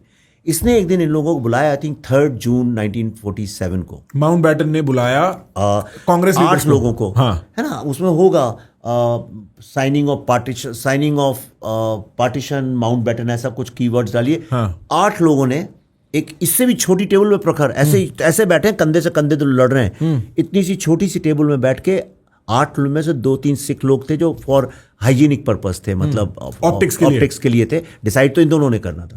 ये देखो वो टेबल कितनी छोटी सी, ये बैठे हैं, देखो ये खोलो, हाँ ये खोलो, ये हाँ ओपन दिस वन, या सी शादी की टेबल है। हाँ, इतनी सी छोटी सी टेबल में 8 लोग बैठे। You know what he said Congress had given up, they were defeated. तो उसने बोला कि भाई अब ऐसा लगता है कि, पैराफ्रेज कर रहा हूँ, कि मुस्लिम पाकिस्तान बनाना ही पड़ेगा because Hindus can not live with Muslims. तो अगर आज रात के 12 बजे तक आप लोग ओके करते हो तो मैं 15 अगस्त को छोड़ के चला जाऊंगा इंडिया, मैं मतलब ब्रिटेन। तो Nehru actually said but that's just 10 weeks from now. तो he said I don't care, this is how it's. 10 week में इतने बड़ी 200 साल 250 साल तुमने राज किया और तुम कह रहे हो 10 वीक में खत्म कर देंगे। तो उससे जब पूछा तो माउंटबेटन कहता नहीं it's not a big deal, जो बॉर्डर पे विलेजेस है, कुछ लोग इधर चले जाएंगे, कुछ उधर चले जाएंगे, पार्टीशन हो जाएगा। तो उसने बोला 12 बजे तक रात को हमें इन्फॉर्म करो। Jinnah said why wait till 12, I will call you by 11 and that's how it was signed. Gandhi ji को तो पता भी नहीं चला, गांधी जी कोई सुनता भी नहीं था। एक्चुअली कांग्रेस में गांधी जी वही हो गए थे अन्ना हजारे जैसे, उनका कोई रोल ही नहीं था, मार्गदर्शक मंडल हो गए थे वो तो नुआ खली में पड़े थे। 2 या 3 को ये हुआ। उसके अगले दिन माउंटबेटन ने गांधी को बुला के बताया कि अब ये हो गया है, साइन किया है दोनों ने। Gandhi didn't even know, right. हाँ। तो मैं ये कहना चाह रहा हूं, तो लबाब सारी बात का ये है कि ये सारा जो पार्टीशन हुआ, हम कहते हैं कि इंडिपेंडेंस मिली, इंडिपेंडेंस नहीं, पार्टीशन हुआ है वर्ल्ड के ओल्डेस्ट सिविलाइजेशन का। एक वॉर था जिसमें हम डिफीट हो गए और great leaders, but in the war situation they lost, so they are failed leaders. इसको कोई डिनाई, पर वो हमें इसलिए तो कितना बुरा लगता है जब मैं बोलता हूं ये बात, क्योंकि आपकी कंडीशनिंग कर दी है माइंड की कि they were the greatest leaders. How were they the greatest leader? मैं नहीं कह रहा हूं नॉन वायलेंस बुरी चीज है, I believe in non violence, मुझे वायलेंस तो, आई हेट वायलेंस, लेकिन आपने वॉर में उसे एज अ स्ट्रेटेजी यूज किया और इसलिए आप हार गए और जिन्ना जीत गया, वो लैंड लेके चला गया। तक्षशिला जो हमारी यूनिवर्सिटी थी, वर्ल्ड की फर्स्ट यूनिवर्सिटी, आज वो पाकिस्तान में है। India invented 11 first universities of the world, 11, ये भी आप देख लो गूगल करके। उनमें से आधे से अधिक तो बांग्लादेश, जो अब है बांग्लादेश, वहां पे है, हमारे पास थी, ईस्ट पाकिस्तान में थी। And Bengal is the only state in the world जिसका 3 बार डिवीजन हुआ है। फर्स्ट 1905 में हिंदू बंगाल एंड मुस्लिम बंगाल क्रिएट किया गया। फिर Shri Aurobindo led up such a revolutionary journalistic feat, you पढ़ना कभी उसके बारे में। वंदे मातरम न्यूज़पेपर चालू किया, द वे स्टार्टेड राइटिंग, पूरे इंडिया में ऐसा जागृति हुई, इतना प्रेशर हुआ कि अल्टीमेटली हम यूनाइट हुआ। फिर 1947 में हुआ और रिलीजियस ग्राउंड, पहले भी तब हुआ था। और 1971 में क्या हुआ, despite east Pakistan, culturally Bengal हमेशा एक था, बंगाली है, बंगाल ही था, एक ही भाषा है, लोग भी एक जैसे हैं, बात एक जैसी, खाना एक जैसा, इसीलिए हिंदू पॉपुलेशन सर्वाइव्ड। और बहुत थी, आई थिंक 1/4% जो था, आई थिंक 1/4 पॉपुलेशन तो हिंदू पॉपुलेशन थी बंगाल में। 1971 में जब ऑपरेशन सर्च लाइट हुआ तो फिर इनको मारा गया, फिर रेडिकलाइज होनी चालू हुई सोसाइटी, और तब जाके बंगाल कल्चरली टूटा। और अब मेरी थ्योरी है कि अब 4th टाइम एक डिवीजन है, एक दरार पड़ चुकी है। कब, अभी वो माइंड्स में तो हो चुकी है, साइकोलॉजिकल हो चुकी है, पॉलिटिकली हो चुकी है, may be not real division, land पे नहीं हुआ है, बस लैंड पे नहीं हुआ। जैसे कश्मीर में डिवाइड तो है ही, कश्मीर में आज एक कश्मीरी पंडित और Kashmiri Muslim population, they can not live together today, खाना नहीं खा सकते, नहीं खा सकते, एब्रोगेशन ऑफ 370 के बावजूद भी। तो वो तो है ही, मारे ही पहलगाम में, और बंगाल में वो प्रोसेस शुरू हो चुकी है. It's a difference of degree not of kind. तो ये पूरी डायरेक्ट एक्शन डे की हिस्ट्री है. वल्चर्स खा रहे. मैं तुम्हें एक बताता हूँ. Retired IG of police GB Majumdar, now is 100+, उनका हमने इंटरव्यू किया था. तो he was 16-17 years old and he told us कि जब मैं सुबह उठ के आया तो जो मटन शॉप्स जो होती हैं उसमें बकरों की जगह खूंटों पे नेकेड हिंदू औरतें लटकी हुई थी. And that was the first time I saw a naked women in my life. He told us that. एक दूसरा किस्सा बताता हूँ मैं तुमको. ये सब हमने टेस्टिमोनियल्स लिए हैं. जितने सर्वाइवर्स हैं, आधे से अधिक को तो डिमेंशिया है. कोई बेचारा चल नहीं सकता, बोल नहीं पाते, बंगाली, बहुत वी हैड टू स्ट्रगल. उसके ऊपर अगर फिल्म बनाऊं, एक फिल्म बननी भी चाहिए, how a film maker goes and interviews these people. It's such a struggle we had to go through. कोई त्रिपुरा में था, कोई असम में था, कोई नॉर्थ ईस्ट में, ढूंढ के सबको निकाल. वन गाय टोल्ड मी कि एक मैं खड़ा था तो एक ट्रक आके रुका. ट्रक खोला तो all bodies of women fell down and vultures were hovering over. तो ही सेड कि सडनली एक बच्चे की आवाज़ सुनाई पड़ी, छोटे से बच्चे के रोने की. तो कहने लगे हम 2-3 लड़के थे, हम जब तक दौड़ के वहाँ पहुँचे तो एक छोटा सा 2-3 महीने का बच्चा, ही वॉज माँ का दूध पी रहा था. माँ मर चुकी थी, बच्चा जिंदा था. बच्चे उसने ऐसे पकड़ा होगा बच्चे को, तो मारा होगा उसको कहीं पे, तो वो मर गई, ये बच्चा जिंदा रह गया. तो बच्चा रो रहा था. तो हम उसे बचाने के लिए जब आगे गए, हम पहुँच नहीं पाए. उसके पहले एक वल्चर आके उस बच्चे को ही उठा के ले चला गया. ठीक है. So these are the stories, but then films are made on these stories. Correct. अब मैं आता हूँ गैस चेम्बर्स की बात. होलोकॉस्ट के गैस चेम्बर के बारे में बच्चा जानता है. Right. Just because it's an untold story it doesn't mean it did not happen. तो एक उड़िया इंडस्ट्रियलिस्ट थे, उनकी एक मिल थी केसूराम कॉटन मिल. वो थोड़ी कलकत्ता से थोड़ी बाहर थी. तो ही सेड, ऑब्वियसली देखो अब आज सुनने में बुरा लगता है, पर हिंदू को बचा रहा था, मुस्लिम को बचा रहा था. तो उन्होंने कहा जितने हिंदू हैं मेरी फैक्ट्री में आके छुप जाओ, यहाँ कोई नहीं आएगा. कॉटन मिल में कौन आएगा मारने. तो सारे हिंदू वहाँ छुप गए. तो इतने ज़्यादा आ गए कि दे स्टार्टेड सफोकेटिंग. पानी नहीं, कुछ नहीं, गर्मी, कितनी ह्यूमिडिटी होती है कलकत्ता में. ये था कि बच्चे जो थे, वो लोगों का जो पसीना बह रहा था ना, उसकी ड्रॉप्स पी के देवर सर्वाइविंग. तो आके उनको बाहर से आग लगा दी ये मुस्लिम गार्ड लोगों ने. और वो पूरी फैक्ट्री में वही जो 1000 जो थे, 600,000 जो भी थे, वो सारे जल के वहीं मर गए. और ऐसे एक नहीं, इतने केसेस हैं, मास लेवल पर जलाया गया है उनको. राजेंद्र लाल रॉय चौधरी नोआखली में 400 लोग उनके घर में खोजागिरी में शरण दी. उनने अपना रिफ्यूज़ दिया, वो सबको मार डाला. 400 लोगों को गुलाम सरावर हुसैनी ने. ये सब डॉक्यूमेंटेड चीज़ें हैं. वो जेल भी गया इसके लिए 400 लोगों को मारने के लिए, लेकिन फिर बेल पे उसको छोड़ दिया गया क्योंकि उनकी मेजॉरिटी थी वहाँ पे. तो इंडिया को जो पार्टीशन मिला है वो नॉन वायलेंस से नहीं मिला है, वो इस जेनोसाइड्स के कारण मिला है. नेहरू जी हिमसेल्फ, किसी भी हिस्टोरियन से पूछना, बहुत फेमस उनका कोट है. एक फॉरेन जर्नलिस्ट ने पूछा था, मैं नाम बोल रहा हूँ, नेहरू जी से 1960 में जब वो आया यहाँ पे, तो उसने पूछा कि why did you agree to the partition. और लड़ लेते 6 महीने 8 महीने. पार्टीशन नहीं होने वाला था, nobody was in the favour, तो लड़ लेते. तो he said no, we got so tired of the violence and we had no energy left to go back to the jails. That's why we gave up. That's Nehru जी's official. Can you find this? Yeah, मैं दे दूंगा. मेरे पास कोई book है पूरा research की, मैं मंगा लो, बोलो तो मैं. नहीं, because that's a very interesting fact. Right. And Mountbatten said, उसने बाद में अपनी बायोग्राफी में, माउंटबेटन की तो बायोग्राफी में officially, he said if I had known that Jinnah had tuberculosis, he died shortly. Gandhi ji और वो लगभग आसपास ही मर गए. I would have never agreed to the partition. He cheated me. इसको इस्लाम में अलतकिया बोलते हैं. मतलब वॉर स्ट्रेटजी में कैसे बेवकूफ़ बनाना है दुश्मन को, ये तरीका होता है. तो इस वॉर में हर तरीके से हम हार गए. Strategically, tactfully, we lost our land, we lost our culture, we were broken. और उसका असर आज तक ये है कि we have still not been healed. और लेकिन आज़ादी के बाद ये किसी को बोलने का मौका ही नहीं दिया. It was never allowed. तुम्हें यही नहीं बात पता है? बिल्कुल नहीं. तुम्हें होलोकॉस्ट के बारे में सब पता होगा, एक एक चीज़ डिटेल पता होगा तुमको, क्योंकि वहाँ पे स्पीलबर्ग को फिल्में बनाई दी. 30-40 कंट्रीज में लॉ बने वर्ल्ड वॉर के बाद that you can't say a word in favour of Hitler.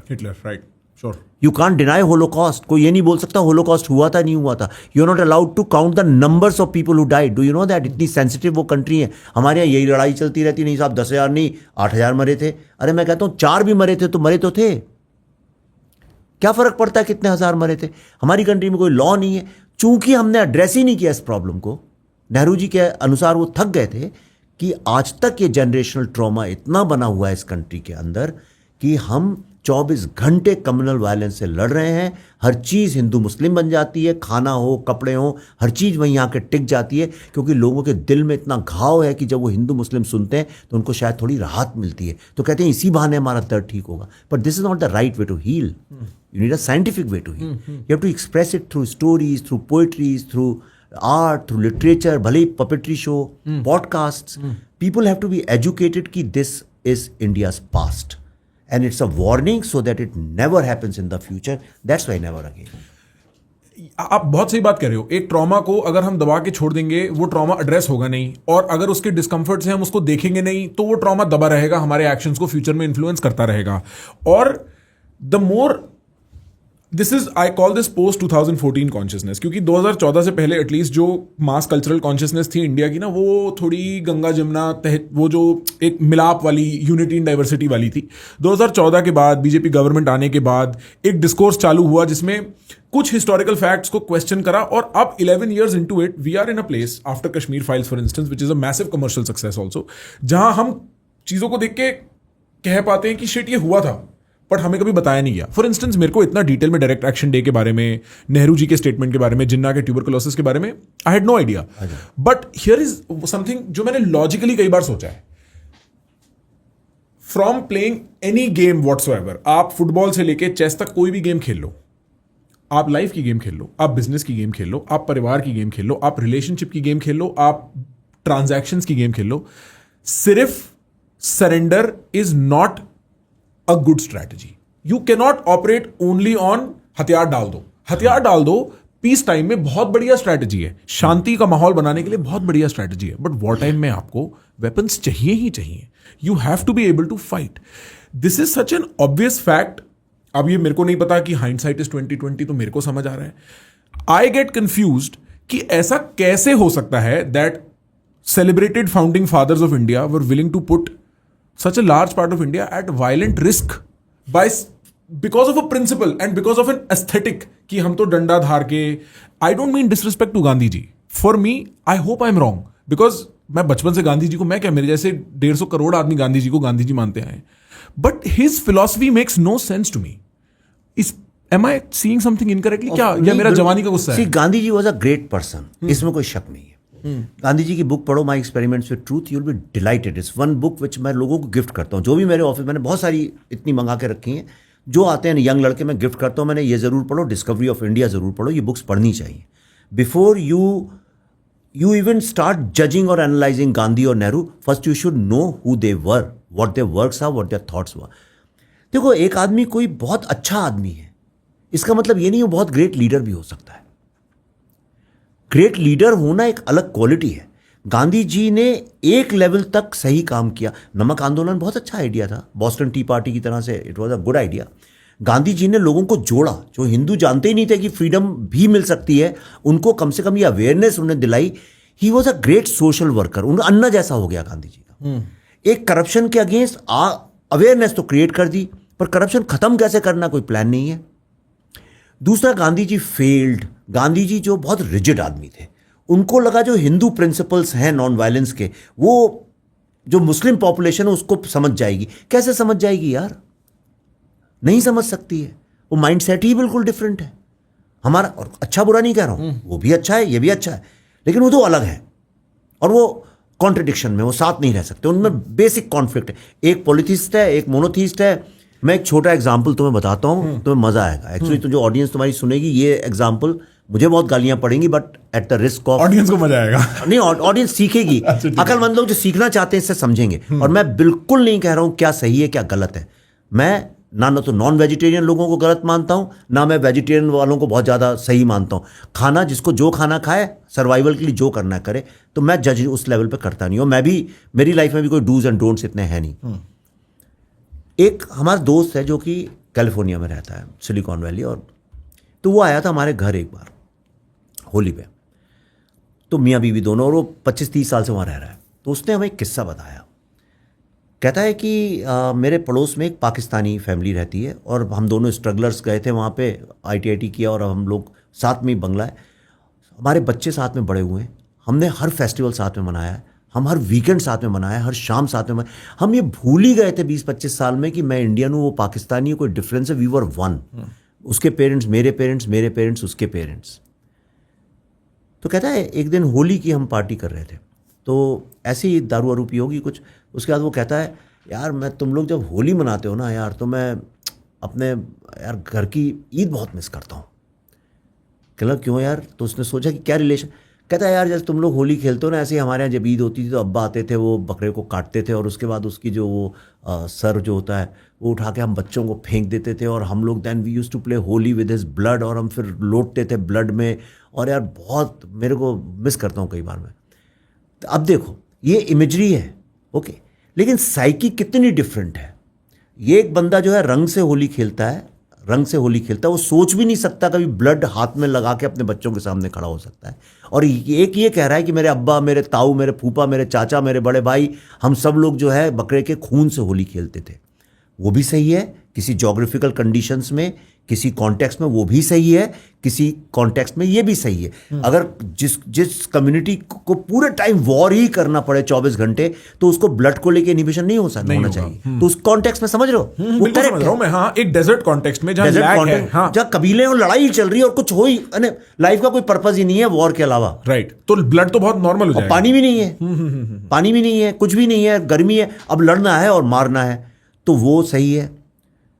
और इस कॉन्टेक्स्ट में जो लोग योगा डिस्कवर कर रहे हैं और फॉरेस्ट के कॉन्टेक्स्ट में सब कुछ है, सब कुछ अवेलेबल है, हाँ। मौसम भी है, पानी भी है, सब कुछ है। वो लोगों को जानवर मारना इसलिए पसंद नहीं है क्योंकि उन लोगों को फल फूल और ये सब मिल जाए। दोनों कॉन्टेक्स्ट अलग हैं, दोनों कंडीशनिंग्स अलग हैं, दोनों की मसल मेमोरी अलग है, और सॉरी माइंड की मेमोरी अलग है, सेल्स की मेमोरी अलग है। तो he said, then I realised कि अगर कभी कॉन्फ्लिक्ट होगा तो हम लोग कैसे साथ होंगे उसमें, व्हाट डू वी डू। तो ही वॉज आस्किंग मी कि वो फ्रेमवर्क क्या है जिसमें ये दोनों लोग एक हो सकते हैं। जब आपकी कलेक्टिव कॉन्शियसनेस दोनों की इतनी डिफरेंट है तो कहीं ना कहीं तो गांधी जी ये बात समझ नहीं पाए। जिन्ना वॉज करेक्ट। और अरे तुम्हें एक बड़ा माइंड ब्लोइंग इंसिडेंट बताता हूं। जब गांधी जी, तिलक डाइड इन 1920, तो Gandhi ji took over the leadership. तो 1921 में खिलाफत मूवमेंट जानते हो क्या था? सुना है मैंने पर याद नहीं मेरे को। हाँ, तुम्हें क्या लगता है खिलाफत क्या रहा होगा? खिलाफत का मतलब क्या समझ में आता है? किसी के अगेंस्ट कुछ करना नहीं, है। हाँ, नहीं। वो खिलाफ से खिलाफत बन गया। हाँ, हाँ, ये खलीफा, हाँ, टर्की का जो खलीफा था, अच्छा, उसको ब्रिटेन ने हरा रही थी, ब्रिटेन उसको। तो जो इंडिया के मुस्लिम थे उन्होंने खिलाफत मूवमेंट चालू किया खलीफा के सपोर्ट में, टर्की के। अच्छा। जिन्ना कहता था कि यार ये टर्की में जो हो रहा है उससे तुम्हें क्या लेना देना है। बहुत सेकुलर आदमी था जिन्ना, वाकई में बहुत इवॉल्व आदमी था। गांधी जी कैलिकट गए और उन्होंने बोला मैं खिलाफत मूवमेंट को सपोर्ट करता हूं। गांधी जी थॉट इस बहाने, अंग्रेजों ने गांधी जी से बोला कि भाई तुम्हारे साथ मुस्लिम्स तो है ही नहीं, उन्हें स्वराज वराज चाहिए नहीं, वो तो इंडिपेंडेंस चाहते नहीं, तुम साला हिंदू ही लोग जो हो इंडिपेंडेंस के पीछे पड़े हो, हम कैसे दे दें जब तक पूरी कंट्री नहीं मांगेगी। तो गांधी जी का स्ट्रेटेजिक कंपल्शन था political, which was good. Political compulsion था कि कैसे मुस्लिम को अपनी साइड खींचे। तो जैसे आजकल पॉलिटिशियंस भाषण देते हैं और अगर कहीं लगता है बनिया वोट है तो बनियों के मतलब की बात बोल दी, कहीं पे अगर किसान का वोट है, किसान की बात। पॉलिटिक्स हमेशा से वैसी थी। गांधी जी ने भी वहां जाके बोल दिया कि मैं खिलाफत को सपोर्ट करता हूं और स्वराज ऐसे ही आएगा। वो तो बोल के चले गए। खिलाफत वालों को लगा गांधी जी मुस्लिम स्वराज की बात कर रहे हैं और उनने सेलिब्रेट चालू कर दिया कि देखो हिंदू कांग्रेस के सबसे बड़े लीडर तो हमारे मुस्लिम स्वराज की बात कर रहे हैं, ये कंट्री तो हमारी हो जाएगी। और उन्होंने वहां हिंदुओं को मारना चालू कर दिया। वहां पे सबसे पहला मोपला जेनोसाइड हुआ, जहां कत्लेआम हुआ, हजारों लाखों हिंदू लोग मरे।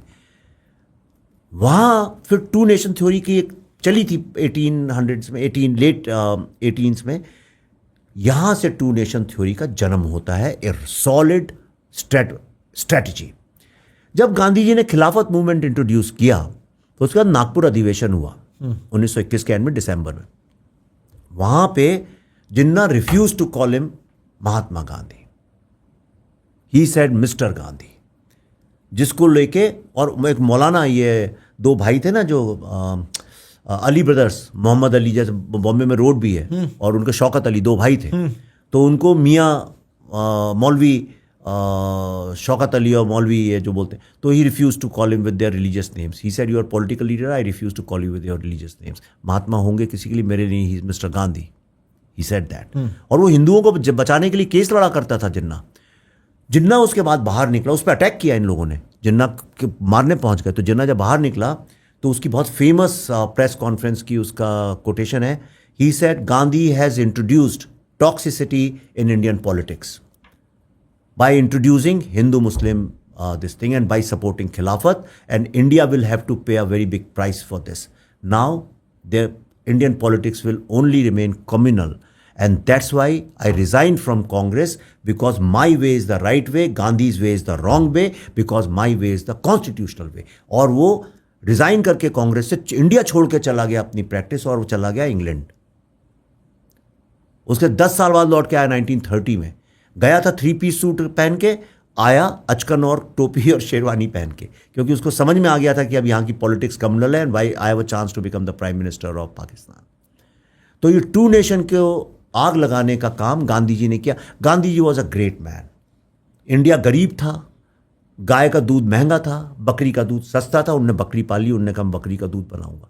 उन्हें पता था कि अंग्रेजों से लड़ो तो टेक्सटाइल सबसे बड़ी चीज़ है, तो उन्होंने चरखा चला के वो सिंबॉलिज्म में गांधी जी का कोई जवाब नहीं। Gandhi ji whatever he practised, he preached, he practised अपनी जिंदगी में, निजी जिंदगी में। पर बियॉन्ड दैट गांधी जी को ग्रेटेस्ट ऑफ द लीडर बताना, आई थिंक ये नेहरू जी ने अप्रोप्रिएट किया उनके असैसिनेशन के बाद, because Nehru needed some anchor to fall on. He wanted कि कैसे करते, नेहरू ये तो नहीं कह सकते थे I am the greatest leader, तो he said I am the son of Mahatma. तो प्रॉफिट बन गए। समझ गया मैं आपकी बात, वो सिंबॉलिकली प्रॉफिट बन गए। मुझे तो इंटरप्रेटर बन गए। मुझे भगवान ने आदेश दिया, गांधी जी ने जो बोला मैं उसको फॉलो कर रहा हूं। He again failed in China war tremendously, which means he didn't know how to operate in geopolitics with war and all that. तो उन्होंने देश का कबाड़ ही किया। तो इसलिए मैं कहता हूं ये फेल्ड लीडर्स हैं दोनों, गांधी एंड नेहरू। जिसको बुरा लगना है लगे, जिसको अच्छा लगना है लगे। ऑन दैट नोट, मेरे को ऐसा लगता है, आप have you ever come across Anuj Dhar's work? अरे मैंने तो उसका ताशकंद फाइल में काम किया साथ में। हाँ, मेरे को I think Bose is also किया उसका हाँ, मैंने बिल्कुल किया है। बहुत रिसर्च आदमी है वो, बहुत रिसर्च आदमी है। और मेरे को उनके साथ एक कॉन्वर्सेशन में मेरे दिमाग का एक दरवाजा खुल गया जो अदरवाइज बंद था। बोस की story is probably India's best kept secret. Of course I don't think he died in Taiwan और जापान और wherever they think he died. काफी बात है उस पे। अगर बोस का नाम आगे आ जाता तो लोगों को पता चल जाता कि हमारा जो इंडिपेंडेंस मिली है, इंडिपेंडेंस हमें मिली नहीं, एक्चुअली ब्रिटिशर चले गए। उसका हीरो कौन था उसका? हाँ। हीरो कौन था उसके पीछे? ये क्यों मिली है? जब एटली आया इंडिया तो चीफ जस्टिस के घर गया कैलकाटा, तो ही आस्क्ड द जज आस्क्ड हिम कि how much was the impact of Gandhi's non violence on your decision to quit India. तो उसने जवाब नहीं दिया। उसने एक पेन लिया, एक पेपर लिया, और उसमें मालूम क्या लिखा? M.I.N.M.A.L. मिनिमल। यस। अच्छा, ये फैक्चुअल चीज है। हाँ। ये चीफ जस्टिस ने खुद अपनी ऑटोबायोग्राफी में लिखा है, मिनिमल। हाँ। क्यों? Britishers left India because of naval mutiny, जो कि आजाद हिंद फौज के आइडियोलॉजी से जुड़े हुए जो सैनिक थे वहां पे, उन्होंने म्यूटिनी की थी। इस कारण तो जो मराठा रेजिमेंट के लोग थे, जब ऑर्डर दिया उनको कि गोली चलाओ म्यूटनी वालों में, उन्होंने गोली चलाने से मना कर दिया। हाँ। तो एटलीस्ट सेड, उसने बोला है पार्लियामेंट में, बोला ही कोई ऐसा नहीं है, सब ऑफिशियल डॉक्यूमेंट। तो उसने बोला कि भाई जब ये आर्मी ही हमारे ऑर्डर्स नहीं मान रही तो हम यहाँ रहेंगे कैसे? सही बात, सही बात, सही बात। एयरफोर्स म्यूटनी हुई, नेवल म्यूटनी हुई, फोटो से आप देख लो, लिखो नेवल म्यूटनी, आपको दिख जाएगा। यहाँ पे बॉम्बे में अरे पकड़ के मारा है गोरों को उन लोगों ने, जिसका यहाँ रेड फोर्ट में चला भी कितने दिन तक। हाँ। हियरिंग्स चली उसके ऊपर। सारा गेम ये था। अगर वो आ जाता निकल के तो हीरो, जिन्ना लड़ा था वो केस, तो ये हीरो बन जाते सारे लोग, और गांधी और Nehru we would have seen in bad light. Gandhi ji का अगर असैसिनेशन नहीं होता, एक सेकंड, उनका असैसिनेशन सही था गलत तो वो एक और लोगों के लिए, अगर नहीं हुआ होता तो आज इंडिया किसी और रास्ते पे होता, क्योंकि फिर नेहरू को गांधी को अप्रोप्रिएट करने का चांस नहीं मिलता। इंटरेस्टिंग। करेक्ट। हाँ। दूसरी बात, ये आरएसएस और हिंदू महासभा, मैं किसी की पॉलिटिक्स में नहीं घुसना चाहता हूं, कहते हैं इनका फ्रीडम मूवमेंट में क्या योगदान। हाँ। हिंदू महासभा के कितने सारे लीडर सड़क पे उतर के तलवारें लेके लड़े हैं इन लोगों से, कितने हजारों लोगों की मां बेटियों की जान बचाई है। गोपाल पाठा जिसकी मैं बात कर रहा हूं, राजेंद्र लाल रॉय चौधरी, कितने लोग उतरे जमीन पर लड़ने के लिए, जो लोग लड़े उनको क्या क्या धीरे धीरे धीरे दबा दिया। भगत सिंह को भी हीरो बनाया गया आज़ादी के बाद, because he had communist tilt, तो दबाया गया उनको वहाँ पे। तो बहुत सारे लोगों को किनारे किया गया, ये किया। Politics you know is a game of appropriation and दुश्मन को, जो एम्बिशियस लोगों को किनारे करो, इसको किनारे करो, उसको। Why did Kripalani resign? He was the president of Congress जिनके वक्त में आज़ादी मिली इंडिया को. Why did he resign? Why did he resign? इसीलिए he never agreed with this. Nehru ji ने एक स्टेटमेंट दिया था, बिहार में भी राइट्स हो गए थे। नेहरू जी सेड, हिंदुओं को उन्होंने दिया एक एड्रेस, ही सेड कि before you kill any Muslim you have to kill me. Kripalani said ये सही नहीं है। Nehru said I will bomb Bihar हिंदुओं के ऊपर, अगर हिंदूज डोंट स्टॉप मैं एयरफोर्स से बॉम्बिंग करूंगा। कृपलानी जब भारत आज़ाद हुआ ही रिजाइन। सारे जितने अच्छे लीडर्स थे सबने तो छोड़ दी थी कांग्रेस धीरे धीरे करके। तो प्रॉब्लम ये है, इनको प्रॉब्लम्स को एड्रेस करना चाहिए, गलतियों को मानना चाहिए। किसी ने ट्रूथ कमीशन बनाया, रुवांडा ने किसने ट्रूथ कमीशन बनाया, किसी ने होलोकॉस्ट मेमोरियल्स बनाए, होलोकॉस्ट म्यूजियम्स बनाए, किसी ने कमीशंस बैठाए, जहाँ जहाँ पे भी ये हुआ है। इंडिया एकमात्र ऐसी कंट्री है जहाँ सबसे बड़ा डिस्प्लेसमेंट हुआ, सबसे बड़े जेनोसाइड्स हुए, 1200 साल का एंस्लेवमेंट है। ब्लैक्स का कितने साल की स्लेवरी है, मैं कंपेयर नहीं कर रहा हूँ, नहीं, हाँ, पर बच्चा जानता है कि ब्लैक स्लेव्स रहे हैं। ज्यूज़ की लड़ाई कुछ डेकेड्स की है, हमारी इतनी लंबी है, हमने कभी रिकग्नाइज ही नहीं किया, इसी कंट्री ने रिकग्नाइज नहीं किया। और कितने अफसोस की बात है, मैंने कश्मीर फाइल्स बनाई, I couldn't shoot in Kashmir. मैंने बंगाल फाइल बनाई, I couldn't shoot in Bengal, because the state governments don't let you. क्योंकि उनकी पॉलिटिक्स ऑपोजिट थ्योरी पे बेस्ड है। ये प्रॉब्लम है।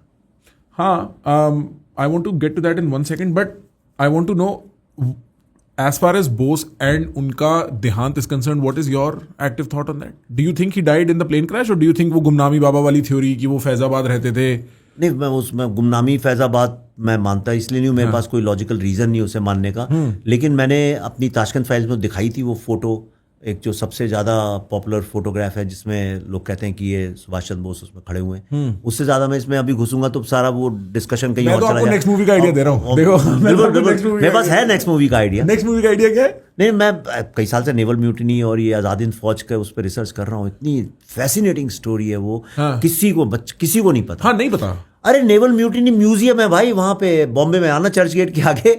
वहाँ पे बना हुआ, वहाँ लिखा हुआ है कि इसके कारण इंडिपेंडेंस मिली है इंडिया को। यानी मैंने तो नहीं बनाया वो, पर हमने गलत स्टोरीज प्रमोट की हैं बहुत ज्यादा इंडिया में। That's the problem. ये तो है कि हमने अपने ट्रॉमा को आंखों में नहीं देखा है, हमने उसको प्रोसेस नहीं करा है। हमने एक कॉन्फिडेंट नेशन, एक कॉन्फिडेंट सोसाइटी, हाँ, हमने उसे एक कॉन्फिडेंट नेशन की तरह अपनी हिस्ट्री में इंटीग्रेट नहीं किया है। हमने उससे कई बार लेसन्स भी नहीं लिए हैं और हम एक्नॉलेज भी नहीं किया और हम उसके लैग में जीते हैं। क्योंकि हम, फॉर इंस्टेंस, हमारी पूरी एंटरटेनमेंट इंडस्ट्री, आप वेटरन हो, मैं एक न्यू कमर हूं, हमें पता है, मेरे को पता है कि हिंदू मुस्लिम बात मत करो, अनकंफर्टेबल है, फलाना फ्रेंडली नहीं है, इसको पसंद नहीं आएगा, उसको पसंद नहीं आएगा, XYZ ABC। पर जब वोटिंग के लिए लीडर निकलता है तो वो यही बात कर रहा होता है, तो ग्राउंड पे वो बात हो रही है। लेकिन हम as representatives of people in whatever small capacity, हम ये बात नहीं कर सकते। और ऐसी एक नहीं हजारों बातें हैं। जब से मैं मीडिया में काम करने लगा हूं विवेक जी, मेरे को रियलाइज हुआ है कि पब्लिक को कुछ नहीं बताया जाता है। पब्लिक सिर्फ पॉपकॉर्न खा के लिविंग रूम से चाय पीते हुए चिल्लाने के लिए बनाया है पब्लिक को। सही बात। मतलब मीडिया जिस लेवल पे डिस्टॉर्ट करता है करंट इवेंट्स, मैं तो हिस्ट्री की बात ही नहीं कर रहा सर, मैं तो मानने वालों में से नहीं था। जब मैं आपसे पहली बार भी मिला था, कश्मीर फाइल्स पे हम लोग अलाइन थे, बट लार्जली इंडिया की हिस्ट्री क्या हो सकता है उस पर ना अलाइन हो, 6-7 साल पुरानी बात है। Since I started working in media, I'm like, भाई मेरे को तो कुछ भी नहीं पता है। मतलब conspiracy sounds more true than truth itself now. अभी recently RN Kao, who established Raw, yeah, I know. उनकी फाइल्स रिलीज होनी थी, फिर से सरकार ने रोक ली है। मेरे को लगता है अगर RN Kao की फाइल्स रिलीज होगी ना, 4-5 आदमी, मतलब मैं उस पर एक OTT सीरीज बनाने वाला था, पर वो बनाने नहीं दिया जाता, यहाँ बना के मतलब पैसा डूब जाएगा। हाँ, वो रिलीज नहीं होने देंगे बिकॉज सेंसिटिव इन्फॉर्मेशन होने वाली है उसमें। क्योंकि उसमें ऐसी बातें होंगी इंडिया के हिस्ट्री को लेके जो हम डील ही नहीं कर सकते। कितनी बार ऑफ कैमरा जर्नलिस्ट्स और even other people involved in New Delhi circuits have told me things that are completely unbelievable. वो कैमरा बंद होने के बाद ही बोलते हैं, लेकिन उनको भी पता है, उनकी भी ट्रेनिंग है 30 साल की, कैमरा पे नहीं बोलनी बातें। तो मेरा तो विश्वास सिस्टम से ना ऐसा उठ गया है इस सेंस में कि मैं ले दे के सिर्फ ये कह पाता हूं अपनी ऑडियंस को, सुनो ऐसा है, बड़ा देश बनाना है, ठीक है, मैन्युफैक्चरिंग में इन्वेस्ट करो, एजुकेशन में इन्वेस्ट करो। मैंने आपसे एक सवाल पूछा था इससे पहले कि where do you place the fault. I place the fault on the punishment system of India. I'm not saying the judiciary itself, but policing से लेके prosecution तक एक failed लिंक है, एक कड़ी फेलियर कड़ी है, जिसके कारण होता क्या, किसी को किसी चीज का डर ही नहीं है. बदमाश आदमी बदमाशी करता है, इनोसेंट आदमी को डर ही है, मैं कोर्ट जाऊंगा, मैं घिसूंगा. तो सोचो वो पूरा सिस्टम ही उल्टा हो गया. इस चक्कर में सब बदमाशी करते हैं. कोई किसी को भी फोन करके कभी भी धमका सकता है, कोई किसी के घर से कुछ भी कर सकता है. आप कुछ कर ही नहीं सकते जी, आप कोर्ट जा ही नहीं सकते. अभी 4 लोग यहाँ घुसा है कि तुम्हारा प्रखर पॉडकास्ट पिछला वाला हमको हर्ट कर गया और भी सब तोड़ फोड़ के चले जाए. कुछ नहीं कर सकता मैं. Do you have any dressing system? नहीं ना. जिस मैं बताऊं क्या करूंगा, मैं जिस पॉलिटिकल पार्टी से आए होंगे ना, मैं उसकी सामने वाली पॉलिटिकल पार्टी को फोन करूंगा. This is my genuine response to this. तो वो तुमको ब्लैकमेल कर देंगे, वो एक्सटॉर्ट कर लेंगे तुमको, तुम फंसोगे तो हर तरफ से. हाँ, तो आप एक बात बताओ, और इस चार्ज एनवायरनमेंट में आप ऐसी पिक्चरें बना रहे हो. अब तो मैंने देखा आपके साथ ये भी चलने लगे मुस्टंडे, क्या चक्कर है. मुस्टंडे नहीं है वो, वाई+ सिक्योरिटी. हाँ बिल्कुल, हाँ मतलब that is what I meant. क्योंकि the first few times we met you did not have this. Now it's gotten bad. After Kashmir files आया. After Kashmir files it's gotten bad. And after Bengal files what do you think? पता नहीं. पल्लवी जी को tension नहीं होती, कल हो ना हो वाली बात हो गई. बिल्कुल नहीं यार. अब देखो क्या है कि I have reached a stage में, थोड़ा तुम जानते हो मैं बहुत स्पिरिचुअल फिलोसॉफिकल आदमी हूँ. हम और तुम एक कुछ लेवल पे फिलोसॉफिकली जुड़े भी हुए हैं. तो मेरे को ना कोई फियर ऑफ लूजिंग एनीथिंग नहीं, क्योंकि मैंने अपनी नीड्स इतनी कम कर ली हैं, इतनी कम कर ली हैं कि मेरे को क्या छीन लोगे तुम मुझसे. और मैं अपने आप को नॉलेज और फिलोसॉफिकली ज़्यादा इवॉल्व करने की कोशिश करता रहता हूँ. तो उस लेवल पे आके ना मेरे को ये सब एक लगता है एक गेम चल रहा है. मेरी फिल्म में डायलॉग भी है, पल्लवी बोलती है, माँ भारती शी इज प्लेइंग, तो शी सेज ये सब एक खेल है, सिर्फ चेहरे बदलते हैं, खेल वही रहता है. नाम और चेहरे बदलते हैं, खेल वही रहता है. और वही मैं देख रहा हूँ. मेरे तो ज़िंदगी में, मैंने जितना भारत में रह के ज़िंदगी देखी है, मैंने तो कुछ बदलते हुए नहीं देखा है. नहीं देखा है. नहीं देखा. तो आप फ्यूचर, मैं जब पैदा हुआ था, हाँ, मेरे माँ बाप, मेरे दोस्त, मेरे रिश्तेदार, मेरे पड़ोसी, मेरे टीचर्स, मेरे स्कूल वाले, मेरे घर में सफाई करने वाले, ठेले में सब्जी बेचने वाले, तब भी पुलिस स्टेशन जाने से उतना ही डरते थे जितना आज डरते हैं. तब भी वही कोर्ट में जाने से उतना ही डरते थे जितना आज डरते हैं. तब भी करप्शन उतना ही था जितना आज है. डिग्रीज में फ़र्क होगा. और तब भी लोग माई बाप, सरकार बोलते थे, अभी भी वैसे ही बोलते हैं. अभी भी तब भी लड़कियां झुक के चलती थीं, कानपुर, लखनऊ, छोटे शहरों में, भोपाल में, ग्वालियर में, आज भी वैसे ही चलती हैं. तब भी लड़कियां निकलती थीं, लोग सीटी मारते थे और पुलिस वाले खड़े होकर हंसते थे, आज भी वैसे ही होता है. तब जितना कचरा था, अब कचरा बढ़ गया है सड़क के सामने. तब भी नाली साफ़ नहीं होती थी, आज भी नहीं होती थी. तो मुझे बताओ कहाँ पे मैं मानूँ इस बात को कि मैंने तो ज़िंदगी ऐसी देखी है. तब भी हिंदू मुस्लिम चलता था 24 घंटे, आज भी चलता है. तब मीडिया में नहीं होता था, ड्राइंग रूम्स में होता था, अब मीडिया ही हमारा ड्राइंग रूम बन गया है. करेक्ट.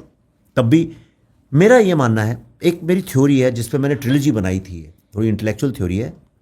तो ये 3 शेर जो हमारे एम्बलम के, शायद तुमसे डिस्कस भी कर सको, ये क्या है, शेर क्यों चुने हम लोगों ने? क्यों नहीं हमने कमल चुन लिया, मोर चुन लिया, बतख चुन ली, ऐसी क्यूट सी चीज़ ले लेते हम लोग, चरखई चुन लेते, या बुद्धा का हाथ, कुछ भी. इंडिया में इतनी सिंबॉलिज्म है, हम कुछ भी चुन सकते थे, लेकिन हम लोगों ने यही क्यों चुना? तो मैंने ऐसा कहा कि ये 3 शेर इसलिए कि डेमोक्रेसी को प्रोटेक्ट करते हैं. साला शेर है, कोई आ नहीं सकता सामने. तो डेमोक्रेसी के 3 क्या बेसिक फंडामेंटल पिलर्स हैं? Truth, justice, life. If you have truth, you have justice, and without truth and justice, life has no dignity और value, and you have no right to life. हमारा जो constitution है वो सबसे पहले लिखता है we the people of Bharat. उसके बाद लिखता है कि ये स्टेट की रिस्पॉन्सिबिलिटी है to protect the value, dignity and the life of these we the people of Bharat. ये फंडामेंटल प्रिंसिपल है. बात यहां से शुरू होती है, आगे बाद में जाती है. फ्री स्पीच तो लग्जरी है. शुरू होती है कि ये सरकार क्यों है, ये जुडिशरी क्यों है, ये पुलिस क्यों है, ये पूरा सिस्टम क्यों है. भारत के जो सिटीजन्स हैं उनको राइट टू लाइफ प्रोटेक्ट, उनकी राइट टू लाइफ प्रोटेक्ट करने के लिए. क्यों? क्योंकि 1200 साल तक हमारे पास राइट टू लाइफ नहीं था, हमारे राइट्स नहीं थे. कभी भी सड़क पे कोड़े मार दिए, घोड़े से आ रहे हैं, किसी को पिटाई लगा दी, किसी को फांसी पे लटका दिया, किसी की बीवी को उठा के ले गए. Dogs and Indians not allowed लिखा है कैलकाटा में. तो यू हैव नो राइट्स. तो हमने कहा अब हम फ्री कंट्री हैं, हम अपने 140 जो तब जितने रहे होंगे, we the people of Bharat, इनको राइट टू लाइफ देंगे. करेक्ट. कौन देगा?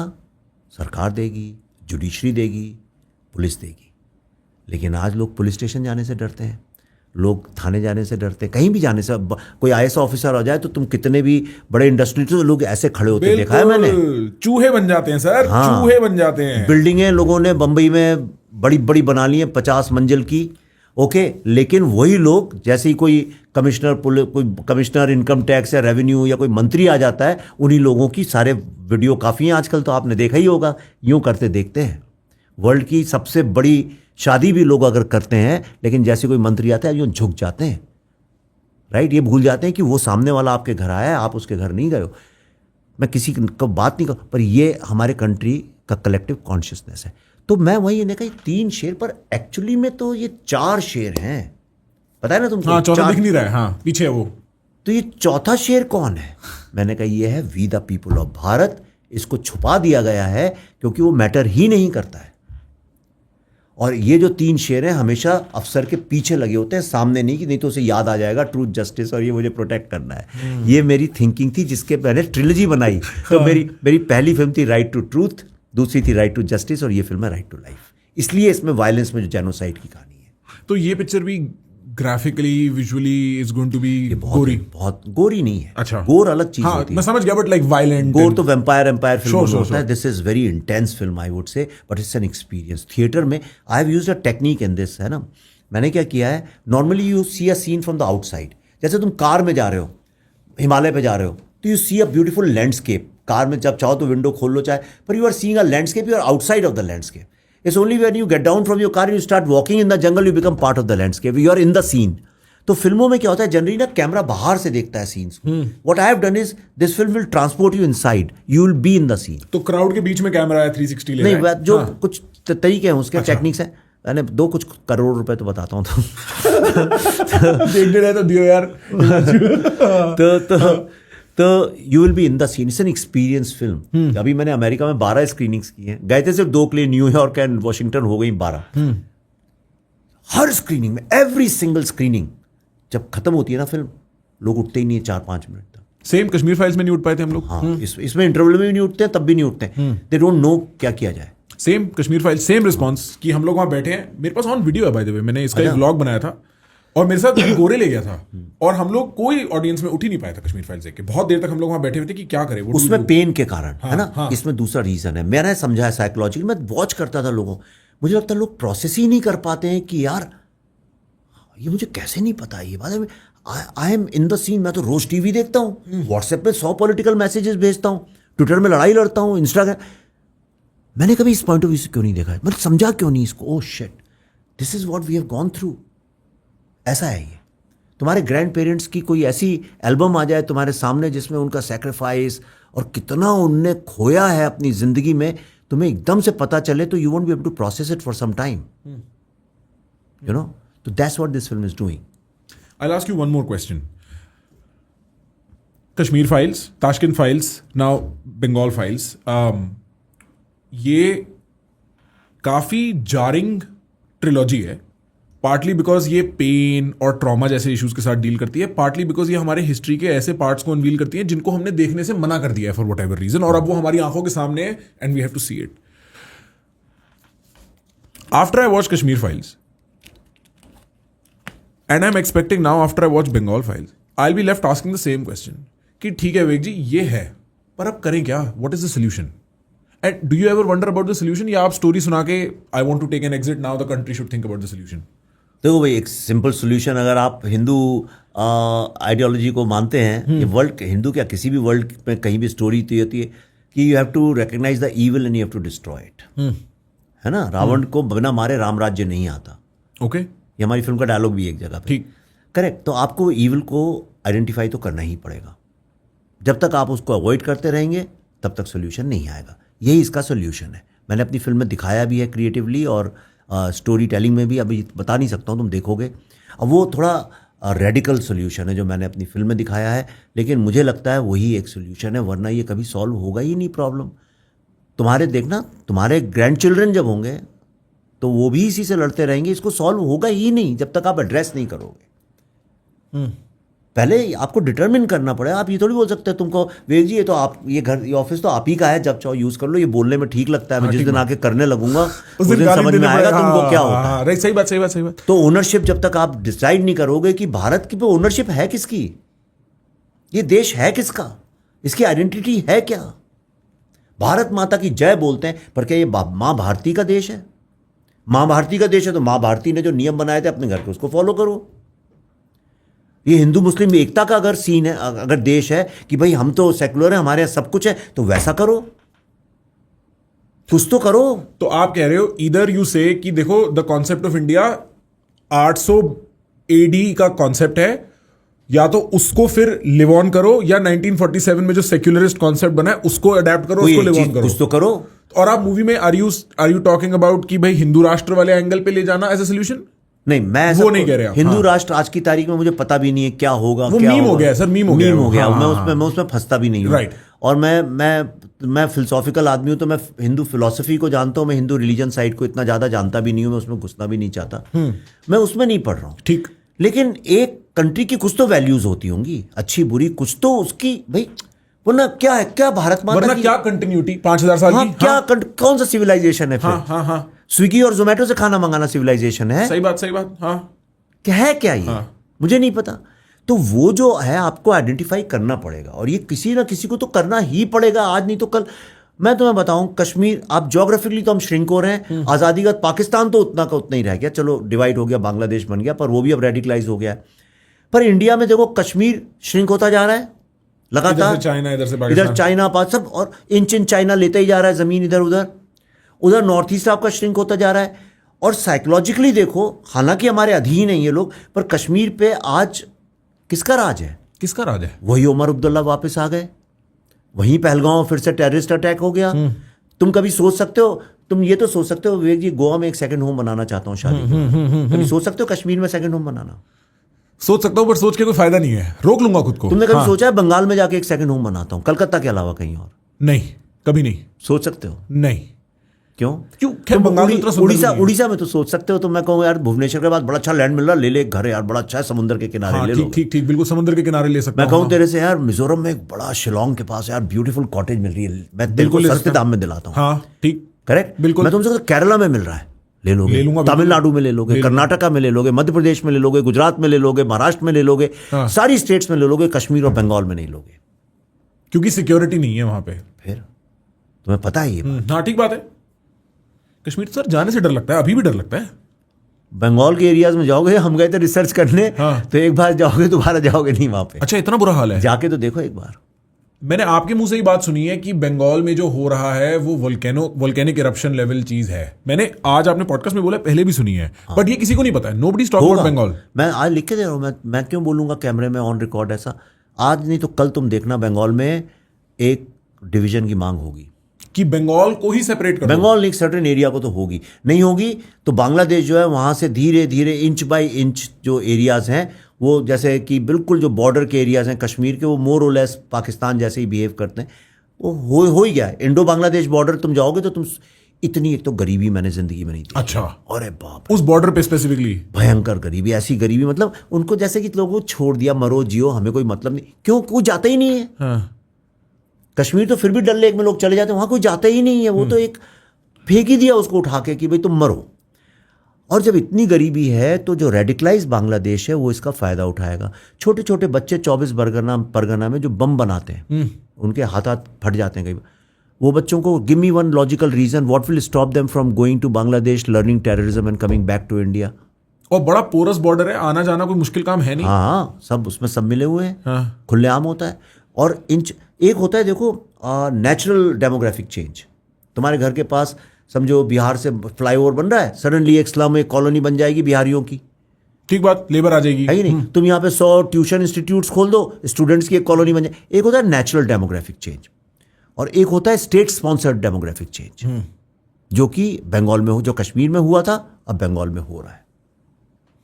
बंगाल है, खतरा तो है। और वहां की government is not alive to this problem. और are they supportive? They are very alive to this problem, क्योंकि जो इलीगल इमिग्रेंट्स है उनका वोट बैंक बनता है। अच्छा, उनका वोट बैंक है, वो जो सेम अमेरिका में करते हैं ये लोग ला के। हाँ। अच्छा, और बंगाल की पॉलिटिक्स कोई समझता नहीं है, वहाँ टोलाबाज लोग चलाते हैं। टोला का मतलब है जो एक्सटॉर्ट करते हैं। हाँ। पता है बंगाल में लोग जब झगड़ा होता है पुलिस स्टेशन नहीं जाते, कोर्ट नहीं जाते, फिर क्लब कल्चर है वहाँ। हर मोहल्ले का एक क्लब होता है, और वो क्लब जो है आज की तारीख में टीएमसी चलाती है, पहले कम्युनिस्ट चलाते थे, उसके पहले कांग्रेसी चलाते थे। जिसकी सरकार होती है उसको ऑन मास फुटबॉलाइजेशन जिसको बोलते हैं, पूरे का पूरा क्लब के उधर दूसरे फुटबॉल क्लब में चले गए। तो ये सब मूव कर जाते हैं पार्टी के साथ साथ। पार्टी को चाहिए फंड, पैसा, ये एक्सटॉर्ट करके पैसा देते हैं, और इनको चाहिए पॉलिटिकल प्रोटेक्शन जो कि पार्टी इनको देती है। यह है बंगाल की politics, straight forward, simple layman language में। इसलिए जो भी रूलिंग पार्टी है वो इनसे मुक्ति नहीं पाती है, और ये उससे मुक्ति नहीं पाते हैं। ये वहाँ पे है। तो जो अभी जो करंट वहाँ पे हिंदू जो फैमिलीज हैं वो अपने बच्चियों को बाहर सबने पढ़ने भेज दिया। यंग बच्चे मिलेंगे नहीं तुम्हें वहाँ पे। ये आप कह रहे हो कंट्री साइड बंगाल की बात है? कलकत्ता नहीं, कलकत्ता में देखो जाके जाके सारे यंग बच्चे तुमको बॉम्बे, टैलेंटेड जितने सब बॉम्बे इंडस्ट्री में, इधर दिल्ली में, इधर उधर, पूरे वर्ल्ड में सारे जो ब्राइट बंगाली यंग लोग हैं तुम्हें पूरे वर्ल्ड में मिलेंगे। वहाँ पे बहुत कम मिलेंगे तुमको, क्योंकि सबसे पहले लड़कियों को भेजते हैं बाहर सेफ्टी के लिए। हाँ, यही कश्मीर में होता था। श्रीनगर से जम्मू भेज देते थे पढ़ने, दिल्ली भेज देते थे। That's why Delhi has highest Kashmiri Pandit population. ये है सिचुएशन प्रखर जी। इंटेंस। ये मूवी देखनी पड़ेगी। देखिए, देखेंगे सर। आपके पास कोई रिव्यू, कोई कुछ बताना चाहेंगे आप ऑडियंस को इस पॉडकास्ट के बारे में? कोई फीडबैक देना चाहेंगे आप? नहीं, मैं कुछ नहीं, मैं क्या बोलूं यार, फिल्मी बोलेगी जो बोलना है, मैं क्या बोल सकता हूँ, फिल्मी बोलेगी। हाँ। और बस एक चीज़ ज़रूर मैं तुम्हें बता सकता हूँ, एक मेरा वीडियो मैंने डाला भी अमेरिका में एक स्क्रीनिंग के बाद। मैं लाइफ में कभी मेरे को ऐसे खड़े खड़े आंसू नहीं आए। स्टेज में I am a public speaker, तो आई नो प्रोफेशनली करता हूँ। एक 14 साल का, वहाँ पे अलाउड है ना 13-14 प्लस क्या है पीजी रेटिंग, तो एक 14 साल का बच्चे ने, मैंने डाला था वो वीडियो, जब क्वेश्चन आंसर चल रहे थे सडनली एक छोटे बच्चे का हाथ उठा। तो मैंने कहा अरे भाई ये क्या पूछ रहा होगा कुछ। मैंने कहा खड़े हो पूछो। तो मुझसे कहता है sir why people are so evil. सच्ची कह रहा हूँ, मेरे गूज बम्स हो गए। मैं जवाब ही नहीं सूझा उसका।